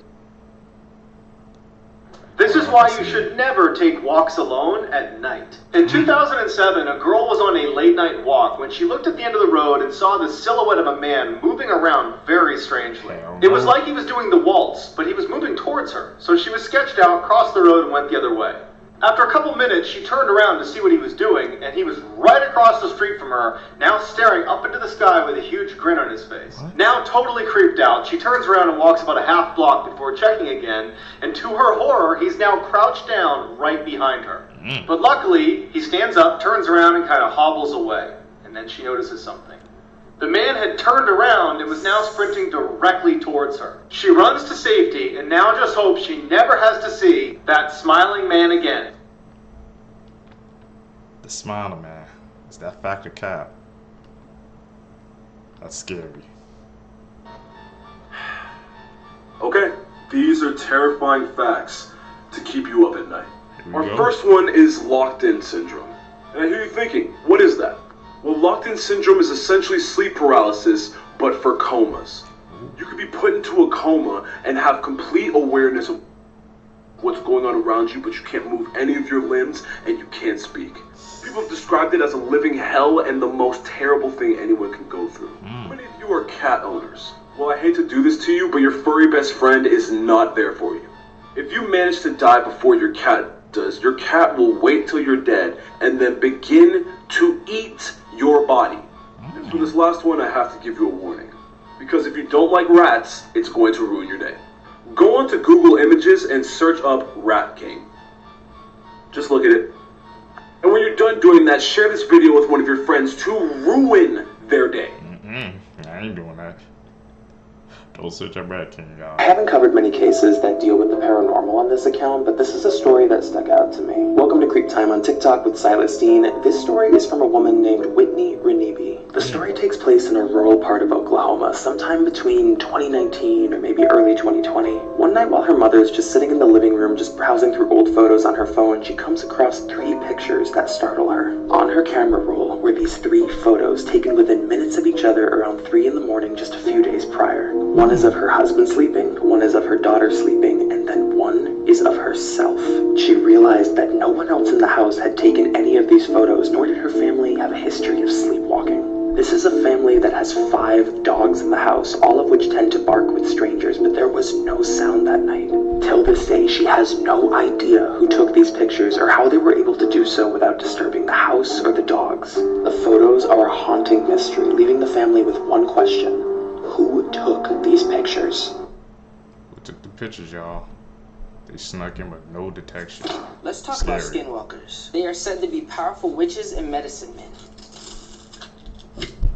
They can even change their form to any animal they desire, including humans. But they mainly change into deer, wolves, and coyote.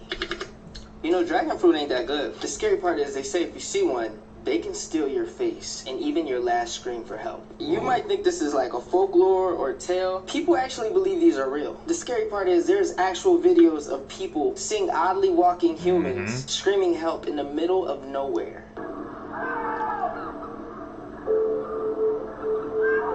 Is that a skinwalker, y'all? See, they say skinwalkers pretend to be humans in distress, and if they're calling out for help, they're just trying to lure you in.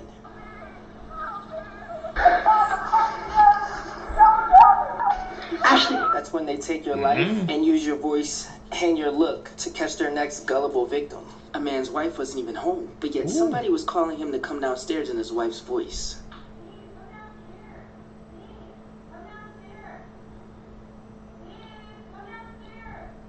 Is that an edit, y'all? Is that legit? Don't trust it. If you want me to go out in the middle of the field, at least shapeshift into like Rihanna or Beyonce. I'm making a mess, but this look good. I'll be there in a minute. 30 seconds flat. Naked. Very naked. Maybe even Lizzo. Let's light this candle. What the?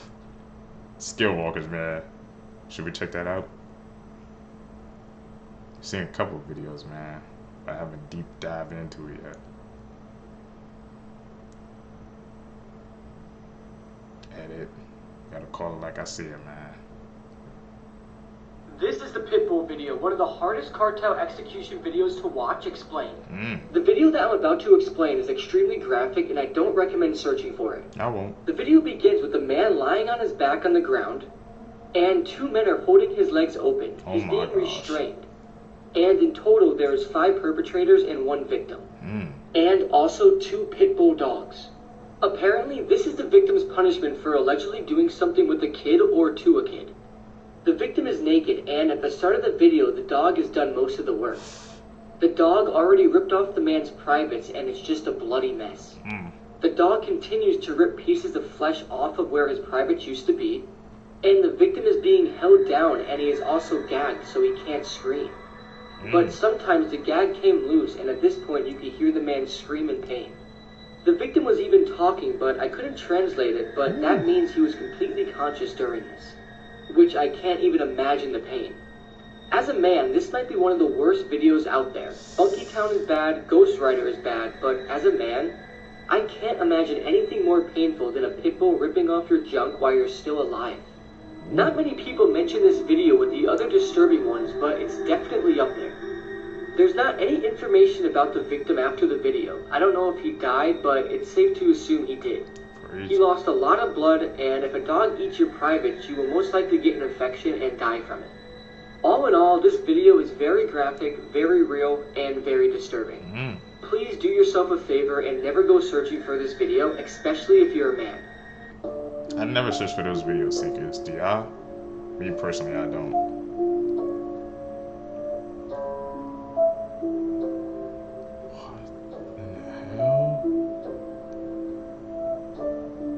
Someone recently asked me what the strangest thing I've seen in a police file is, and I think I have an answer. It's this trash can. Let me explain. So this trash can was found in Joan Rish's house in 1961, immediately after she went missing. Her young daughter had gone to a neighbor's house and told the neighbor that mommy is missing and there's red paint all over the kitchen. And when the police got there, they saw that the red all over the kitchen was blood. But there were also a few really weird details like this trash can, so the police had no idea what had happened to Joan. So first and foremost is the fact that this trash can is just in the middle of the kitchen. Normally it was under the sink, but here it is just in the middle of the kitchen for no reason. And then the content of the trash made no sense. So here is the phone receiver, which has been ripped from the wall. You can see in this photo here that the phone is still on the wall, but just the mouthpiece was ripped off. And then moved across the kitchen and neatly placed on the trash. And on the phone was a fingerprint they could never identify. People hypothesized that maybe someone was there, and when Joan went to call for help, they ripped the mouthpiece off. Then there was this beer. So Joan's husband was out of town when this happened, but when he came back, he said that no one in the house drank Miller High Lifes. He didn't drink it, Joan didn't drink it, the trash had been taken out since the last time people were over, but yet there's Miller High Life next to the trash. Joan disappeared that day and was never seen again, and these 2 little pieces right here are some of the only evidence that someone else may have been in the house. They don't know if she ran away on her own, if she was taken, or what. But the whole story is really wild, and I tell it all tonight on the episode. Also, merch goes live when the episode drops. These are the world's most haunted dolls. Starting at number 4, Letta the doll, a 200-year-old wooden doll with human hair. She was discovered beneath a house in Australia. Carrie Walton, the caretaker of this doll, witnessed many strange things ever since he took her inside his home. I don't know. Marks on the floor, objects mysteriously moving, and strange noises at night. Number 3, Okiku. This doll was purchased by a young man in 1918 in Japan as a gift from his younger sister. Tragically, after a year, the little girl passed away from a severe case of the flu. Sometime later, the family noticed something off about the doll's hair. It was originally short, and it has grown past its shoulder. Until this day, the doll's hair is maintained on a regular basis because it never stopped growing. Number 2, Annabelle. Known for its infamous movie releases and stories with Ed and Lorraine Warren, we do know that this doll is possessed by something that is evil, and whoever held this doll suffered from many bad things. Therefore, the doll is now stored in the Warren Museum, safe and sealed. But Annabelle is not the most haunted doll. What is it? Because coming at number 1, Robert. Robert is not an ordinary doll. This thing is sinister. This doll is possessed by a demon, and it speaks to children. In Florida, in the early 1900s, this doll was gifted to a young boy named Robert Eugene, and his parents always used to hear Robert and his doll speak in the bedroom alone, and the family used to hear the voice of the doll respond. Eugene kept his doll till 1974 until he passed away at an old age. No one knew why this old man kept his doll for more than 70 years. After his death, Robert was given to the East Martello Museum. Visitors who have taken his picture without permission claim to have experienced terrible misfortune. If you visit Robert in the museum, you will see that this doll is surrounded by apology letters and also other letters, like permission to look at him. And no one dares to take a picture of Robert. Robert the doll. I'm gonna have to look that up, man. There were people that would definitely write letters saying how they were sorry taking picture videos of him without his permission. Some dark energy going on there.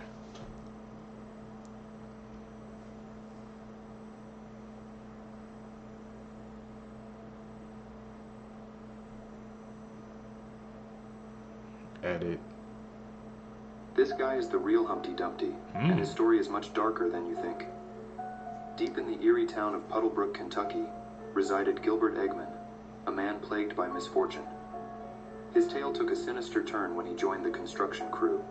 Perched atop a towering brick wall on his very first day, 3 co-workers, fueled by malevolence, sent the ladder crashing down. Gilbert's pleas for help fell on deaf ears. Desperate to rescue him, the trio resorted to a crane. But destiny had other plans. The crane, guided by an unseen force, struck Gilbert, sending him hurtling to a grim demise. The town whispered of Gilbert's curse. In the following months, darkness consumed Puddlebrook. One by one, the 3 construction workers met their untimely ends, each death shrouded in mystery. Gilbert's curse, it seemed, had unleashed its wrath upon them, becoming an urban legend in the small town.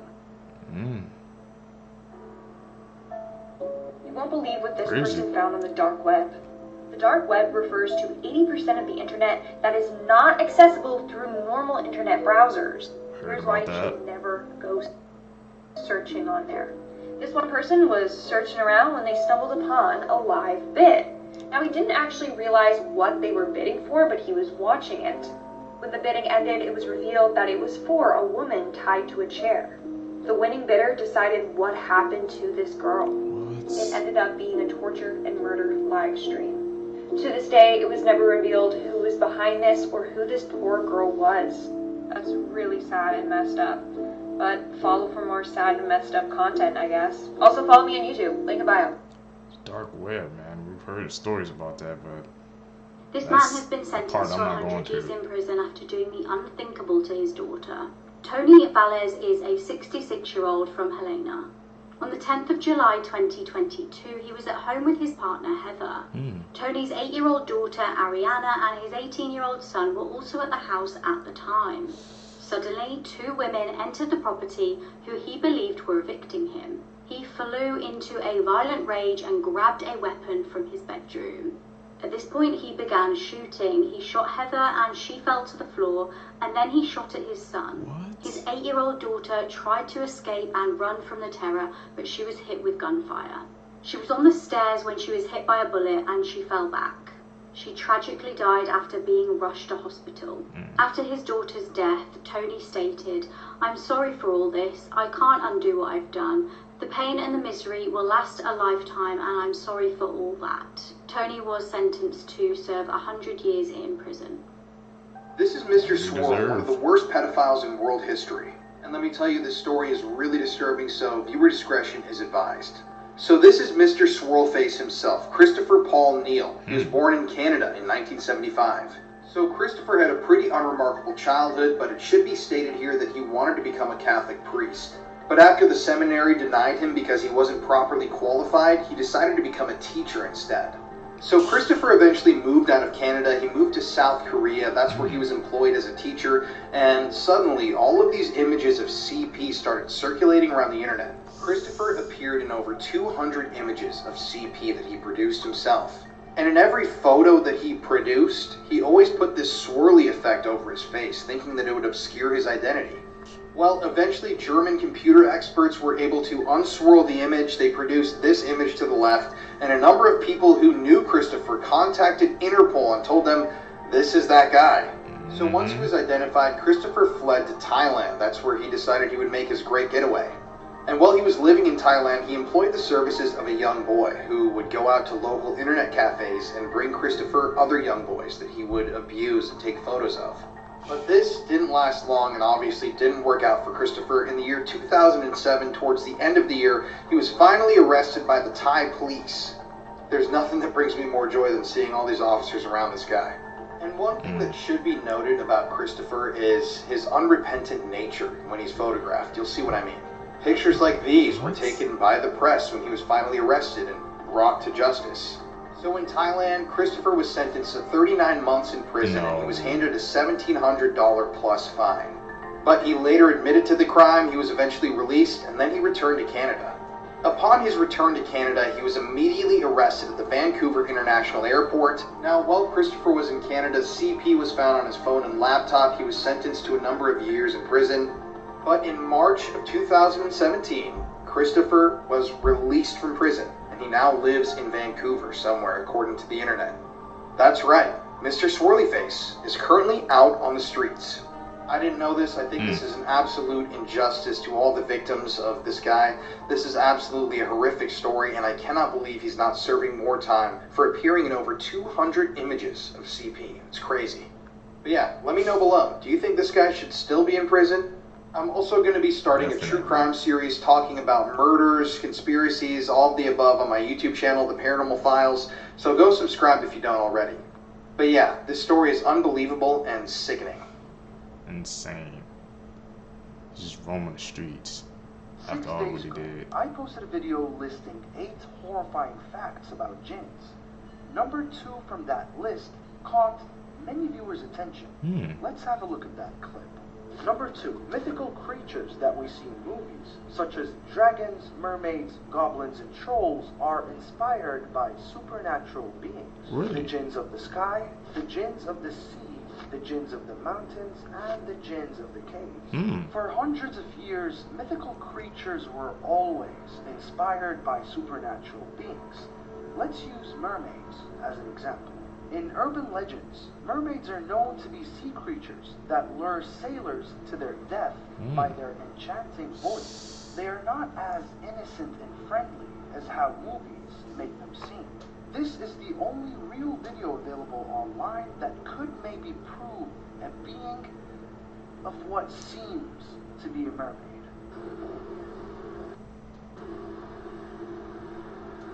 We got another one over here. Alright. What are those? Whoa. Swimming side by side, something was weird.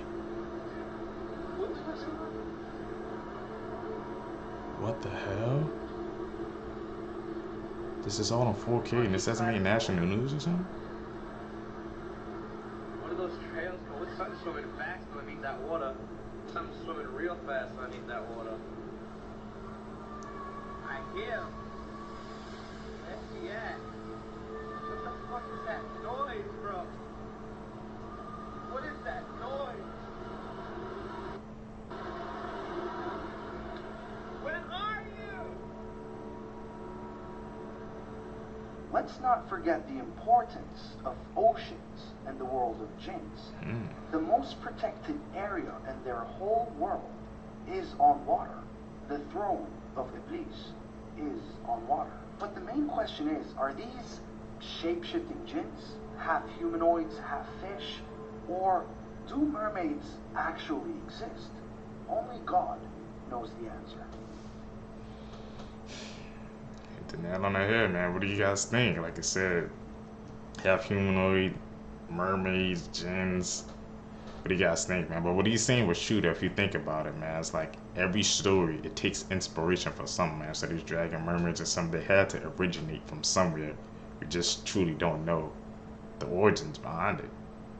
That's why you gotta keep our mind open. YouTube, that's it, man, for this video for you guys today, man. If you guys enjoyed this video, could you guys do me a huge favor? Leave a thumbs up in this video, subscribe to the channel, hit that post notification bell, man. Like I said, also, man, comment down below, guys, what you guys want to see next, man. Like I said, I hope you guys been enjoying this new style and bring it to the channel. Talking less, pausing even way less, and just letting these videos play through. That's what you guys want. That's what I'm gonna do, man. And like you guys said, if you guys want me to switch up the videos, man, like I said, DM me the videos on Instagram, Twitter. That's why I said to follow me on there, so we can grow together, man, and I can get these videos out for you guys, man. What you guys want to see. You guys can catch you in the next one. I'm out. Peace, seekers.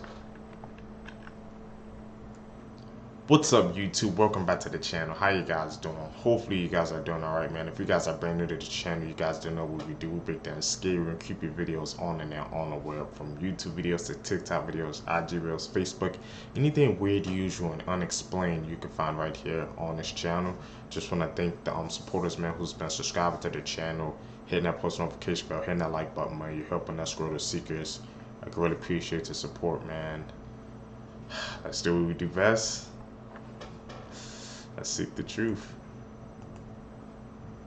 Did you know that there's a disturbing backstory to this children's book? Mm. This is Eric and Corey Richens, and they live together with their 3 young children in Utah. Eric had a renovation business, and Corey was a real estate agent. On March 4th of 2022, around 3:22 a.m., Corey called 911 after walking into her room, and according to her, she saw Eric lying on the ground, and he just looked cold to the touch. Once officers and paramedics arrived at the scene, and they did pronounce him dead. Corey stated that that night she made a vodka drink for her husband to celebrate that she had sold a house. She then stated she went to go lay down with one of her children in their room because they were having nightmares, and she returned to her and her husband's room around 3 a.m., and that's when she found Eric on the floor. An autopsy was done on Eric, and it revealed that he died after ingesting 5 times the lethal dose of fentanyl. Damn. Not long after Eric's death, Corey had published a children's book called Are You With Me? And this was catered towards children who were grieving after losing one of their parents. Investigators ended up looking through Corey's phone, and that's when they saw text messages between her and another person finding drugs for them to poison Eric. This was not the first time that Corey tried to poison Eric, just the other times she just did not succeed. What? Supposedly Eric wanted a divorce from Corey, and just a few weeks before his death, he has changed his will and life insurance policy. Eric had told his family many times, if something happens to me, it's my wife's fault. Corey was arrested and is currently sitting in jail waiting on trial. The story that just continues to keep me up at night is what happened to the Yuba County Five. 1978, there were 5 men that were coming from a basketball game in Chico back down to Yuba City in the middle of the night. Now, all 5 of the men suffered from mild intellectual and psychological disability. Never gonna know why they did this, but for some reason, when they were on the highway, they got off of the highway and went onto a dirt back road in the Plumas National Forest. You know, is that for whatever reason, they eventually got out of their car and started walking on foot. They vanished. Police eventually found that car, and they expected something's wrong with this. Not the case. The car had gas and it was working fine, so why did they get out of it and walk through the woods? Nobody knew what happened to them until eventually somebody stumbled into this cabin. Quick before I get into it, if you want the full episode on this, you can listen to it on Creep Time, the podcast. Inside that cabin was the body of Ted Wire, and he had lost 80 pounds. Didn't make any sense because the cabin was full of food. Eventually they found everyone's body except for Gary Mathias. This 74-year-old woman. What the hell happened, man? Like they said, they just went on a dirt back road and just started walking. And they just found him in a cabin? Something more to that case, man, that we didn't know about. I have to deep dive into that one. Woman robbed a bank after she was scammed of her life savings. This all happened in Ohio when Anna Mayers walked inside a credit union with a face mask on and demanded that the bank teller give her money while she threatened them with a gun. She ended up only taking $500, and then she got in her car and drove off. It only took police 2 hours to find Anne in her home, and when they arrived, she was gardening and pretended like she had no idea what was going on. She eventually admitted related to the crime, and it turns out that Anne was recently scammed out of thousands of dollars online and owed a lot of money to family and friends. And because of that, she became pretty desperate and felt like her only way out of this mess was to rob a bank and thought that she would get away with it. Her sister also told police that Anne was going around telling family members that she was going to do this, but everyone thought that she was only joking. She was charged with aggravated robbery with a firearm and tampering with evidence and is being held on a $100,000 bond. The UK's heaviest man, Jason Holton, has just passed away 1 week before his 34th birthday. His heartbroken mother said that he began overeating as a teenager after his father passed away, and at one point he was eating roughly 10,000 calories a day. Over the years, his weight increased to the point where his legs could no longer hold him, and after becoming bedridden, he didn't leave his room for a staggering 6 months. He said he would cry every day because he felt like he had imprisoned himself. At that point, he weighed around 317 kg, or for those who in the US, 700 pounds. In 2020, his organs began to shut down, and he had to be airlifted by a crane from his mother's third-floor flat by a team of more than 30 firemen and engineers. When he got to the hospital, doctors said that they wanted to send him to London Zoo to get a heart scan because the only machine big enough to hold him was used by vets for very large animals. Luckily, thanks to his treatment at hospital, his condition began to stabilize. But 4 years later, he was rushed to hospital yet again. But this time, doctors said that they couldn't save him, and he had about a week left to live. The coroner's report stated on Tuesday he died from organ failure and obesity at only 33 years old. Man, he was young.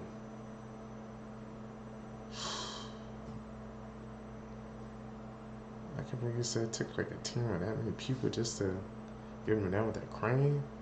That's insane, man.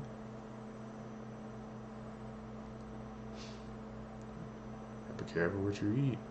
This woman got 0 prison time after stabbing her boyfriend 108 times. In 2018, 26-year-old Chad O'Melia's life was savagely taken in his apartment in California by his girlfriend. 33-year-old Bryn Spetcher says that on this day, she was tricked by Chad into smoking a highly potent strain of marijuana, which caused her to go into psychosis. She says that she remembers immediately walking into the kitchen and grabbing several knives and stabbed her dog before going after Chad and taking his life. Bryn then turned the knife on herself and attempted to take her own life before police arrived. And authorities also said that it wasn't easy restraining Bryn and that the taser didn't even work on her. Now, Bryn's defense argues that she reacted this way because she only smoked less than 6 times in her life, which that combined with the high potent marijuana explains why she took her boyfriend's life. Bryn ended up only receiving just 2 years of probation, 100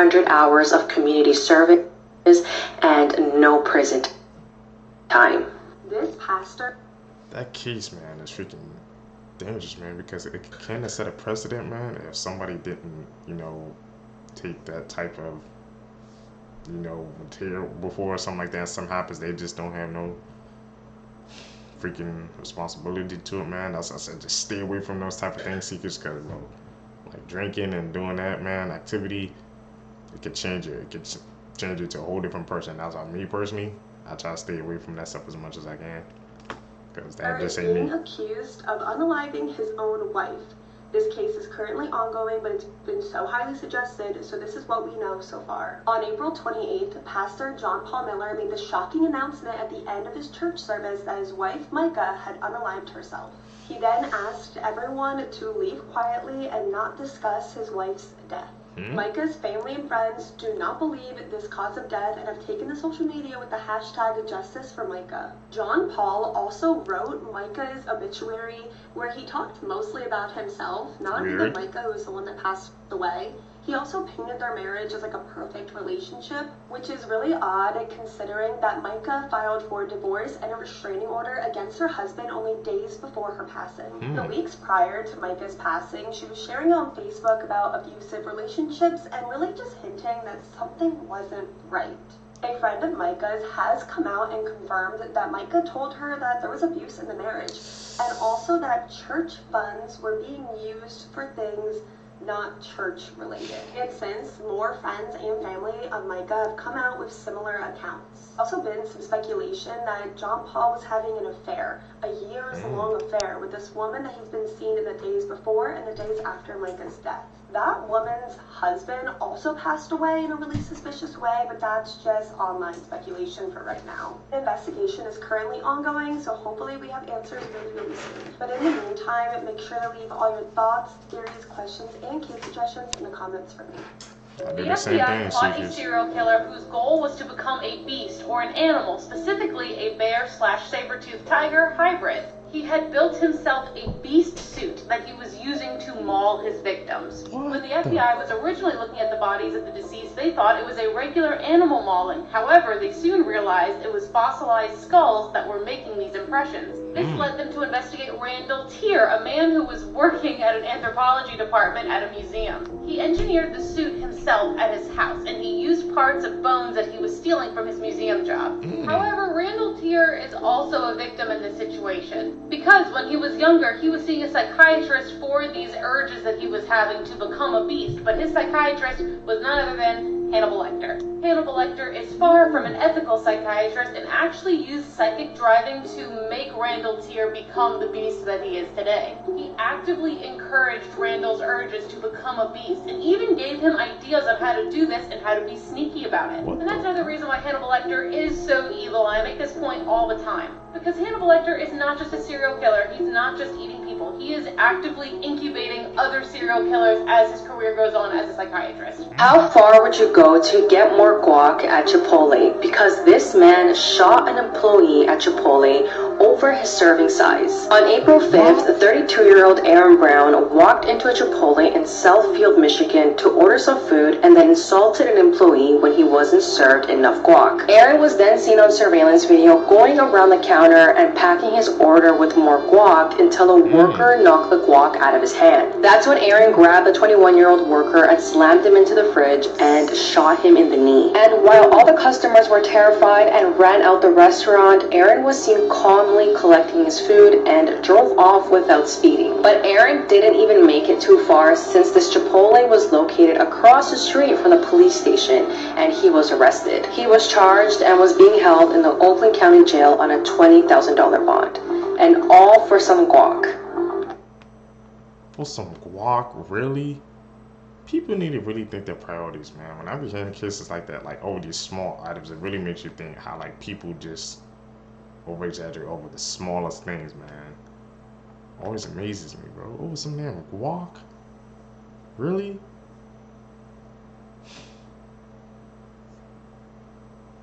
can just ask for extra, man? Let's edit. Call it out like I see it.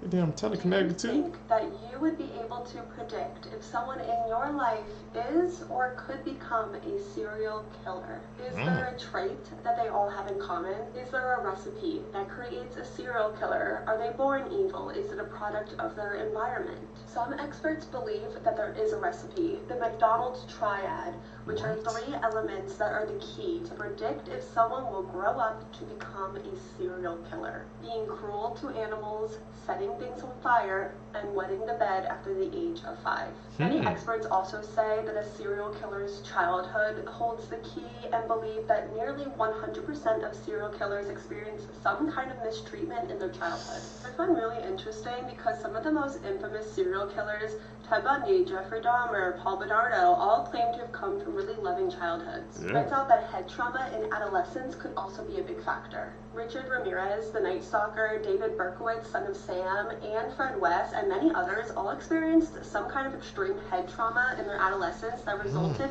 in a change of behavior. So it's pretty well known that the majority of serial killers are white men between the ages of 25 and 34, but did you know a majority of serial killers are from the United States? By like a ridiculous majority. These statistics are so scary. For my astrology girlies, most serial killers are either Virgos or Geminis. New York is the state with the most serial killers, and most serial killers are born in November and any other month.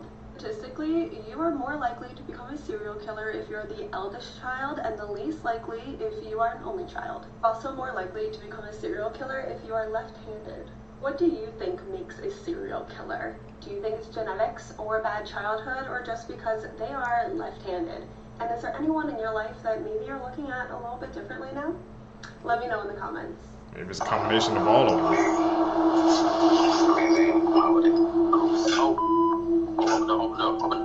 So if you didn't know, this woman's name is Briana Williams, and what you just watched was her reaction to finding out that the police had discovered her sinister secret.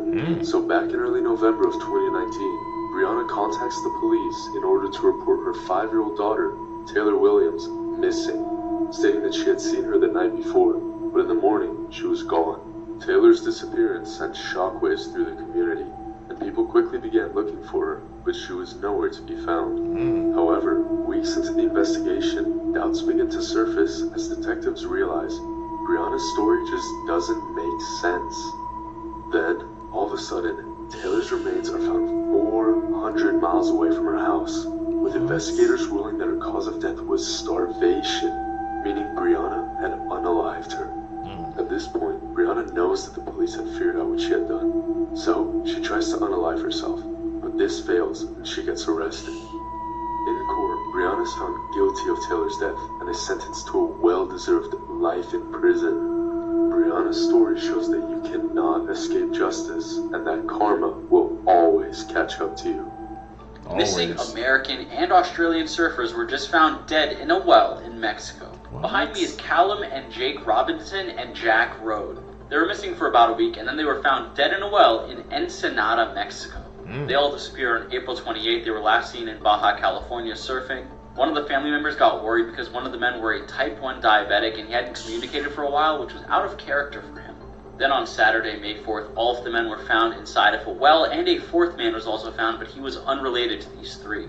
Apparently, the 4th random man's body had been there for a long time, so I'm assuming this is kind of a reoccurring thing that was happening. They were killing people and stuffing them in the well here. Police believe these men were killed by thieves trying to steal things from their trucks, such as tires, catalytic converters, stuff like that. All 3 men were fatally shot and dumped inside of the well. And 3 men in connection with his death have been arrested. Names have not been released yet. And apparently this well was boarded up, making it nearly impossible to find. Let me know what you guys think about this story in the comment section below. And as always, these videos are for informational purposes only.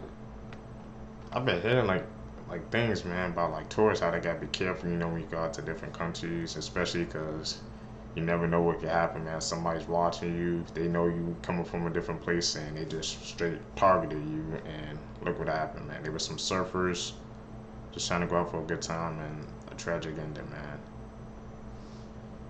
Gotta be careful nowadays, seekers. Sad but true.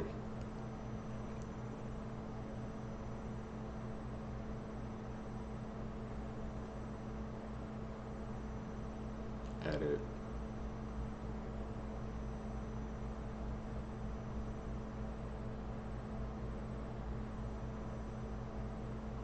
Warning, viewer discretion is advised. In April 2015, Shayna Sims arrived at a funeral home posing as a makeup artist. A 38-year-old woman called Tabitha had recently passed from natural causes, and Shayna was there to work on the body. While she was there, instead of making the body look presentable for her funeral, Shayna carved off one of Tabitha's breasts and cut off one of her toes. She tore clumps of Tabitha's hair out, smeared her makeup, and then slashed her face. She even stole the shoes off Tabitha's feet before leaving. The attack was discovered by 2 horrified members of the funeral home who raced to tell the manager about what they had found.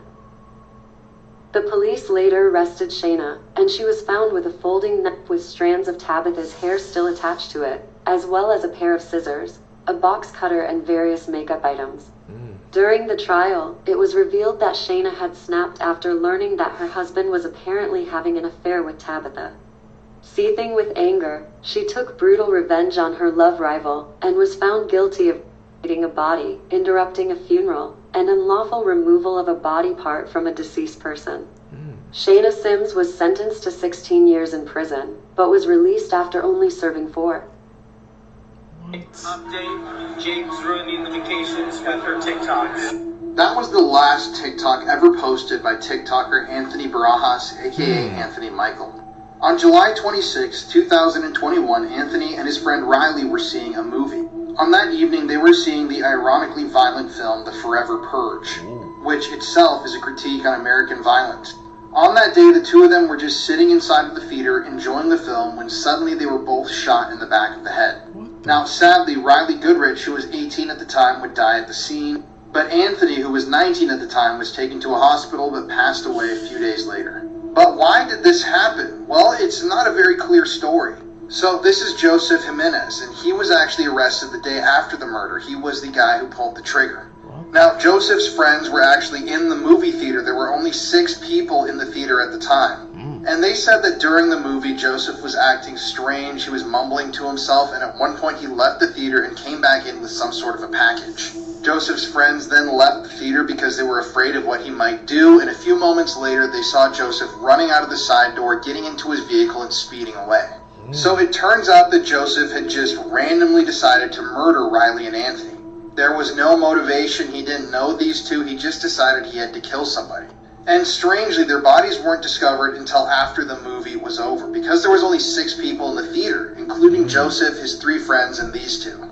So according to Joseph, he was hearing voices that were saying his friends and family were going to be killed if he didn't take a life. He also stated that he wished he didn't do it, but unfortunately, you can't take back an action like that. It's just chilling that even just sitting in a movie theater, an act of violence like this can strike you. And obviously, rest in peace to Riley and Anthony. This is such a tragic story.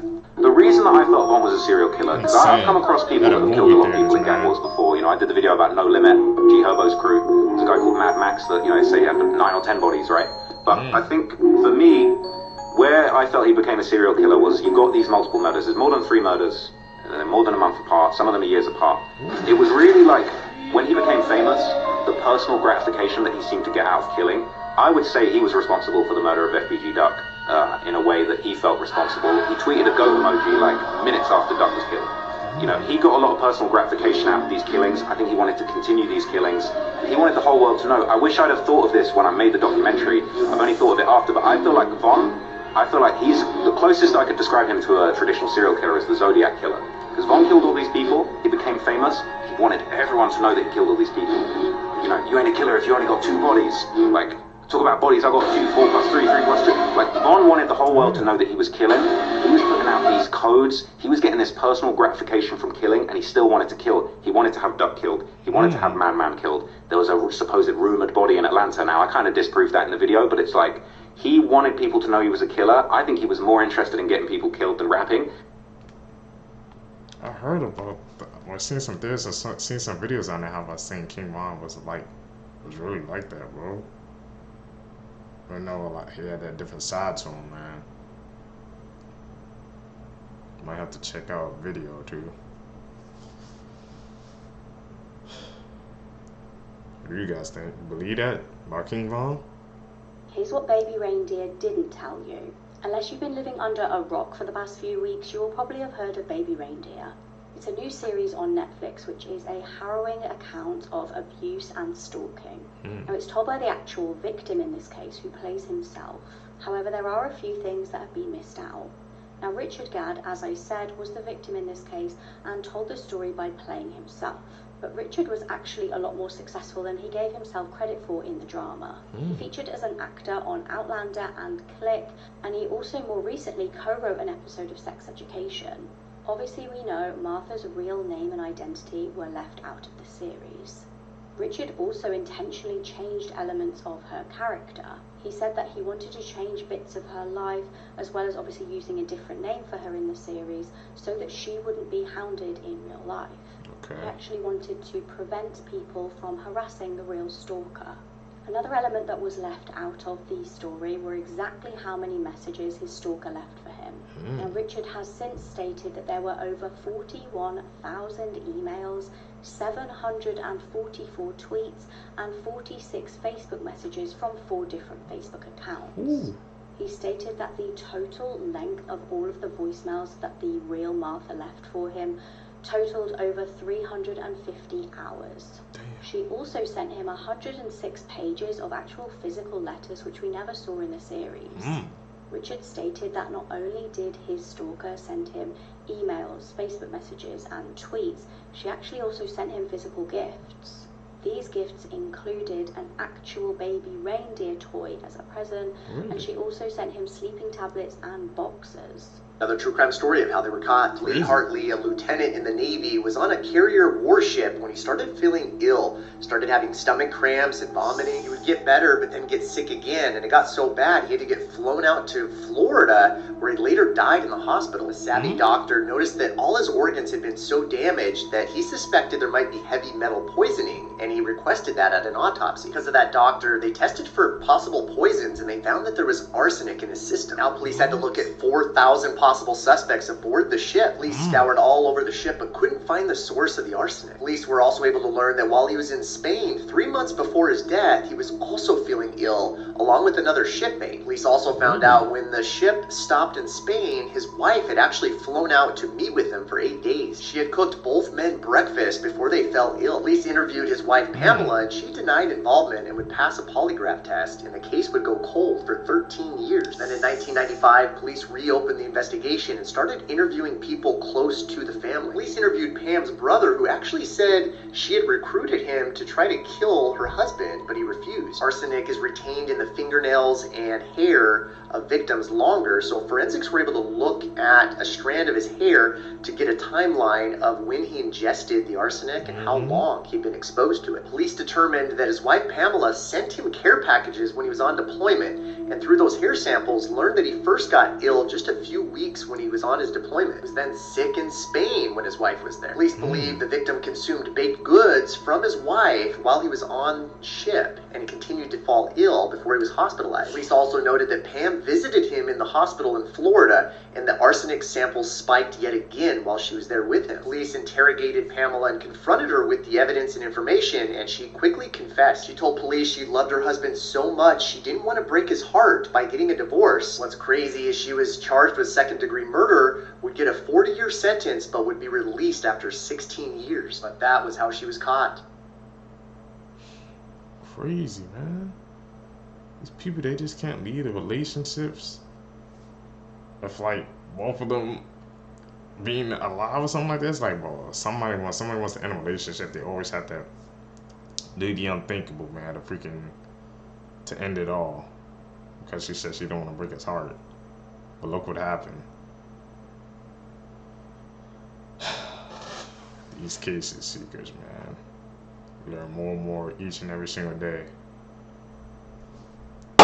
If you guys stay with me to the end of the video, if you're a truth seeker seeking the truth, I really appreciate the support, man. Like I said, guys, if you guys want me to react to other different TikTok clips, man, like I said, guys, follow me on my social medias, and you guys can send me the clips in my DMs so I can incorporate them into the next video, man. If you guys want me to check out some more stuff, like I said, I'm also working on making a Discord, man, but it's more complicated than I thought, but I'm trying to work through it. So at least if you guys don't want to send me it on my social medias, I can make up the Discord and you guys can send it there. But we're growing seekers.